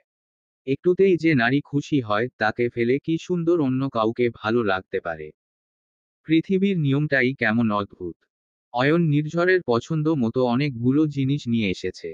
নোহা তা দেখে বলে, বলছি মা, ছায়া ভীষণ ভাপা ইলিশ পছন্দ। আপনার ছেলে অনেক বড় মাছ নিয়ে এসেছে, একবার ভাপা ইলিশ বানাবেন। অবশ্যই বানাবো মা। আমার ছেলে বউ কি আলাদা। মিসেস চৌধুরী এর কথায় নোহা শান্তি পায়। সে এবং তার বোন সত্যি সুন্দর একটা সংসার পেয়েছে। রাজশাহী শহরটা স্বপ্নের মতো সুন্দর। প্রাকৃতিক এত সুন্দর দৃশ্য বাংলাদেশের অনেক শহরে দেখা যায় না। যেমন সুন্দর মানুষের তৈরি কাঠামো তেমনই সুন্দর প্রাকৃতিকভাবে হওয়া গাছগুলো। ছায়া এখানে আসার পর একবারের জন্যও কোথাও যায়নি। বাড়িতেই ছিল সব সময়ের জন্য। নির্ঝরের হাতে সময় ছিল না ছায়াকে ঘুরে সবটা দেখানোর। তবে ছায়া অ্যাডমিশনের সময় বাবার সঙ্গে একবার রাজশাহী এসেছিল। কিন্তু কপাল খারাপ হওয়ায় চান্স তার হয়নি। তবে সেই মুহূর্তে গুলো ছায়ার বেশ মনে আছে। বাবা তাকে টিবাদে নিয়ে গেছিল পদ্মার পারে। রাজশাহীর রাস্তায় লাইট সিস্টেম আর কাঠগোলাপ গাছগুলো ছায়ার ভীষণ পছন্দ। কাঠগোলাপ ছায়ার প্রিয় ফুল যদিও। বিশেষ করে কাঠগোলাপের ঘ্রাণ ছায়ার অনেক পছন্দ। গাড়ির জানালা দিয়ে ছায়া বাইরের প্রকৃতি দেখতে ব্যস্ত। নির্ঝর কিছু একটা গভীরভাবে চিন্তা করছে। তার চিন্তায় ছায়ার ক্ষতি হবার ভয় সব থেকে বেশি। নিজের অনেক ক্ষতি সহ্য করতে পারলেও ছায়ার কিছু হয়ে যাক সেটা নির্ঝর চায় না। এখন শ্রাবণ মাস। কাঠগোলাপের সিজন নয়, তাও কিছু গাছে একটা দুটো ফুলের দেখা মিলছে। ছায়া সেগুলোর দিকে তাকিয়ে আছে। হঠাৎ এমন সময় ছায়ার চোখ যায় একটা হোটেলের দিকে। ছায়া সেদিকে তাকাতে তার মনে পড়ে যায় প্রায় 1 বছর 6 মাস আগের কথা। ছায়া যখন বাবার সঙ্গে প্রথম রাজশাহী এসেছিল অ্যাডমিশন দিতে। সেই সময়টাতেই ছায়া নির্ঝরকে প্রথম দেখেছিল। অতীত। হোটেল রুমে ছায়া তার সাদা ফাইলটা গুছিয়ে নিচ্ছিল। এমন সময় তৌফিক হাসায় এসে বলেন, ছায়া মা, দ্রুত কাজ শেষ করো। ভার্সিটির দরজা বন্ধ হয়ে যাবে আধা ঘন্টা আগে। ও হ্যাঁ বাবা, আমার সব শেষ, চলো। সব ঠিকঠাক নিয়েছো তো? হ্যাঁ বাবা, চলো এখন যাই। ছায়া আর তৌফিক হাসান বেরিয়ে পড়ে হোটেল থেকে। হোটেল থেকে ভার্সিটির দূরত্ব প্রায় 30 মিনিটের। আর পরীক্ষার দিন রাস্তায় জ্যাম থাকে অনেক। ছায়া আর তৌফিক হাসান যে রিকশায় ছিল ওই রিকশাওয়ালা বলল, ছায়ার যে ভবনে পরীক্ষা সেটা বিশ্ববিদ্যালয়ের পেছনে দিকে, তাই সামনের দিকের জ্যামের মধ্যে না গিয়ে যেন ছায় পেছনে দিয়ে যায়। তৌফিক হাসায়নও তাতে সায় জানালো। দুজন মিলে ভার্সিটির ভেতর চলে আসে। কিছু দূর আসার পর ছায়া তার ভবন পেয়ে যায়। তৌফিক হাসানকে বাইরে থাকতে হতো, ভেতরে যাওয়ার পারমিশন নেই। তাই ছায়া বাবাকে বিদায় জানিয়ে ভেতরে চলে আসে। ভেতরে আসার পর ছায়ার সামনে অনেকগুলো রাস্তা। ভবনটা অনেক বড়। নিজের ক্লাসরুমটা ভালো করে চেক করে নেয় ছায়া অ্যাডমিট কার্ডে, তারপর সে দ্রুত পায়ে সামনের দিকে হাঁটা ধরে। কিছু দূর গিয়ে ছায়া সামনে দেখতে পায় তারই কলেজের এক বন্ধুকে। ছায়া তার নাম ধরে ডাকে, ফারিয়া। ফারিয়া পেছনে তাকিয়ে ছায়াকে দেখে, হেই ছায়া, দাঁড়াও ওখানে, আমি আসছি। ছায়া ফারিয়াকে দেখে বেশ খুশি হয়ে যায়, তাই ছায়া দ্রুত ফারিয়ার দিকে হাঁটতে নিলে কারোর সঙ্গে জোরে ধাক্কা যায়। যদিও সামনের মানুষটা ছায়াকে দেখে পাশে সরে গেছিল, কিন্তু ছাই আশেপাশেই না তাকিয়ে লোকটার সঙ্গে ধাক্কা খায়। সঙ্গে সঙ্গে ছায়ার হাতে থাকা ফাইল পড়ে যায়। ছায়াও নিচে পড়ে যায়। ছেলেটাও পড়ে যায়। ছায়া কুমড়ে হাত দিয়ে পাশে সামনে তাকিয়ে যা দেখে, এতে ছায়ার হৃৎস্পন্দনের গতি কেমন থেমে যায়। লম্বা এক সুদর্শন পুরুষ সে। পরনে সাদা শার্ট আর ব্লু জিন্স। দেখে মোটেই ছাত্র বলে মনে হচ্ছে না। ছেলেটা ছাত্র নয়। ফর্সা লম্বা সিল্কি চুল তার। তার দিকে তাকিয়েই যেন ছায়া পুরো দুনিয়ার কথা ভুলে যাচ্ছে। ছেলেটা এক রাশ বিরক্তি নিয়ে ছায়ার দিকে তাকায়। এর মাঝে ফারিয়া এসে ছায়ার হাত ধরে টান দেয়। আসলে ভিড় ঠেলে ফারিও আসবে। পরীক্ষার দিন অনেক ভিড় হয়। ছায়ার ধ্যান ফিরে। সেই বুঝতে পারে ভুলটা তারই। ছায়া উঠে দাঁড়ায়। সরি সরি, আমি দেখতে পাইনি। ছায়া ছেলেটার দিকে তাকিয়েই নিচ থেকে তার জিনিসগুলো উঠিয়ে নেয়। ছেলেটা এতটাই গোমরা মুখ করে ছিল যে ছায়া এতবার সরি বলল, তার কোন উত্তর না দিয়েই চলে গেল। ছায়াও তার যাওয়ার দিকে তাকিয়ে রইল। ফারিয়া ছায়াকে ধরে বলে, ব্যথা পেয়েছিস? না। চল তাহলে, দেরি হয়ে যাচ্ছে। ও হ্যাঁ চল। দুজন যদিও আলাদা রুমে, তবে রুম দুটো একই জায়গায়, যেমন 101 আর 102। ছায়া রুমে এসে ঠিকঠাক হয়ে বসে। অ্যাডমিশন জার্নিতে তার প্রথম এক্সাম এটা। খুবই ভয় হচ্ছে তার মনের মাঝে। কিছুক্ষণের মাঝে স্যাররা চলে আসে। প্রশ্ন দেওয়া হয়। পরীক্ষা শুরু করে তারা। পরীক্ষা ছিল জাস্ট 1 ঘন্টার, 80টা টিক দাগাতে হবে। তবে 25 মিনিটের মাথায় হঠাৎ করেই ছায়া যে ছেলেটার সঙ্গে ধাক্কা খেয়েছিল সেই ছেলেটা সহ ভার্সিটির ভিসি ছায়াদের রুমে প্রবেশ করে। ভিসিকে দেখে হলে দায়িত্বরত অধ্যক্ষ কিছুটা অবাক হয়। 3 জন ছিলেন ডিউটিতে। তাদের মধ্যে একজন এগিয়ে গিয়ে বলেন, স্যার কি হয়েছে? এখানে ছায়া হাসান নামে কেউ পরীক্ষা দিচ্ছে। ছায়া দাঁড়িয়ে পড়ে। ভিসি পাশে থাকা সেই ছেলেটার দিকে তাকায়। মেজর সাহেব দেখুন তো, ইনি নাকি? হ্যাঁ, এটাই সেই মেয়েটা। ছায়া ভেতরে এবার ভয় ঢুকে যায়। ছেলেটার সঙ্গে ভুল করে ধাক্কা লেগেছিল। আর সরি তো বলেছিল। তাহলে কি হয়েছে এখন? সে কি তবে অনেক বড় অন্যায় করে ফেলেছে? ছায়া ভয় ভয় বলে, দেখুন, আমি ইচ্ছে করে করিনি। আমি ভুল করেই ধাক্কাটা দিয়েছিলাম। ভালো কথা, ভুল করে ধাক্কা লেগেছিল মানছি। আমার কার্ডটা কেন নিয়েছো? আপনার কার্ড? কিসের কার্ড? আমি কোন কার্ড নেইনি।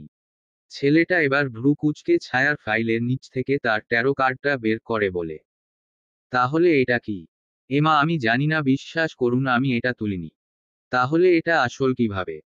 স্যার বিশ্বাস করুন, আমি সত্যি জানি না। আমার পরীক্ষার আর মাত্র 30 মিনিট বাকি স্যার, আমাকে দাগাতে দিন, পরীক্ষা শেষে আপনার সব উত্তর দেব আমি। ভিসি ছায়া এবং নির্ঝরের দিকে এগিয়ে আসে। মেজর নির্ঝর, আমার মনে হয় মেয়েটা সত্যি নির্দোষ। বুঝেনি এটা তোমার কার্ড। নির্ঝর আরেকবার ছায়াকে মাথা থেকে পা পর্যন্ত দেখে এরপর বেরিয়ে আসে। ভিসি ও সবাইকে পরীক্ষা দিতে চলে বেরিয়ে যায়। সেখানে 15 মিনিট কেটে যায়। এই 15 মিনিটের লসের কারণে ছায়ার পরীক্ষা খারাপ হয়। মনটা খারাপ করে ছায়া বাবার কাছে আসে। তার চান্সটা হয় না। তবে রুক্ষ সেই নির্ঝরকে তার ভীষণ ভালো লেগে যায়। মনের মাঝে কেন জানি না ওই রুবি চেহারাটা আটকে যায়।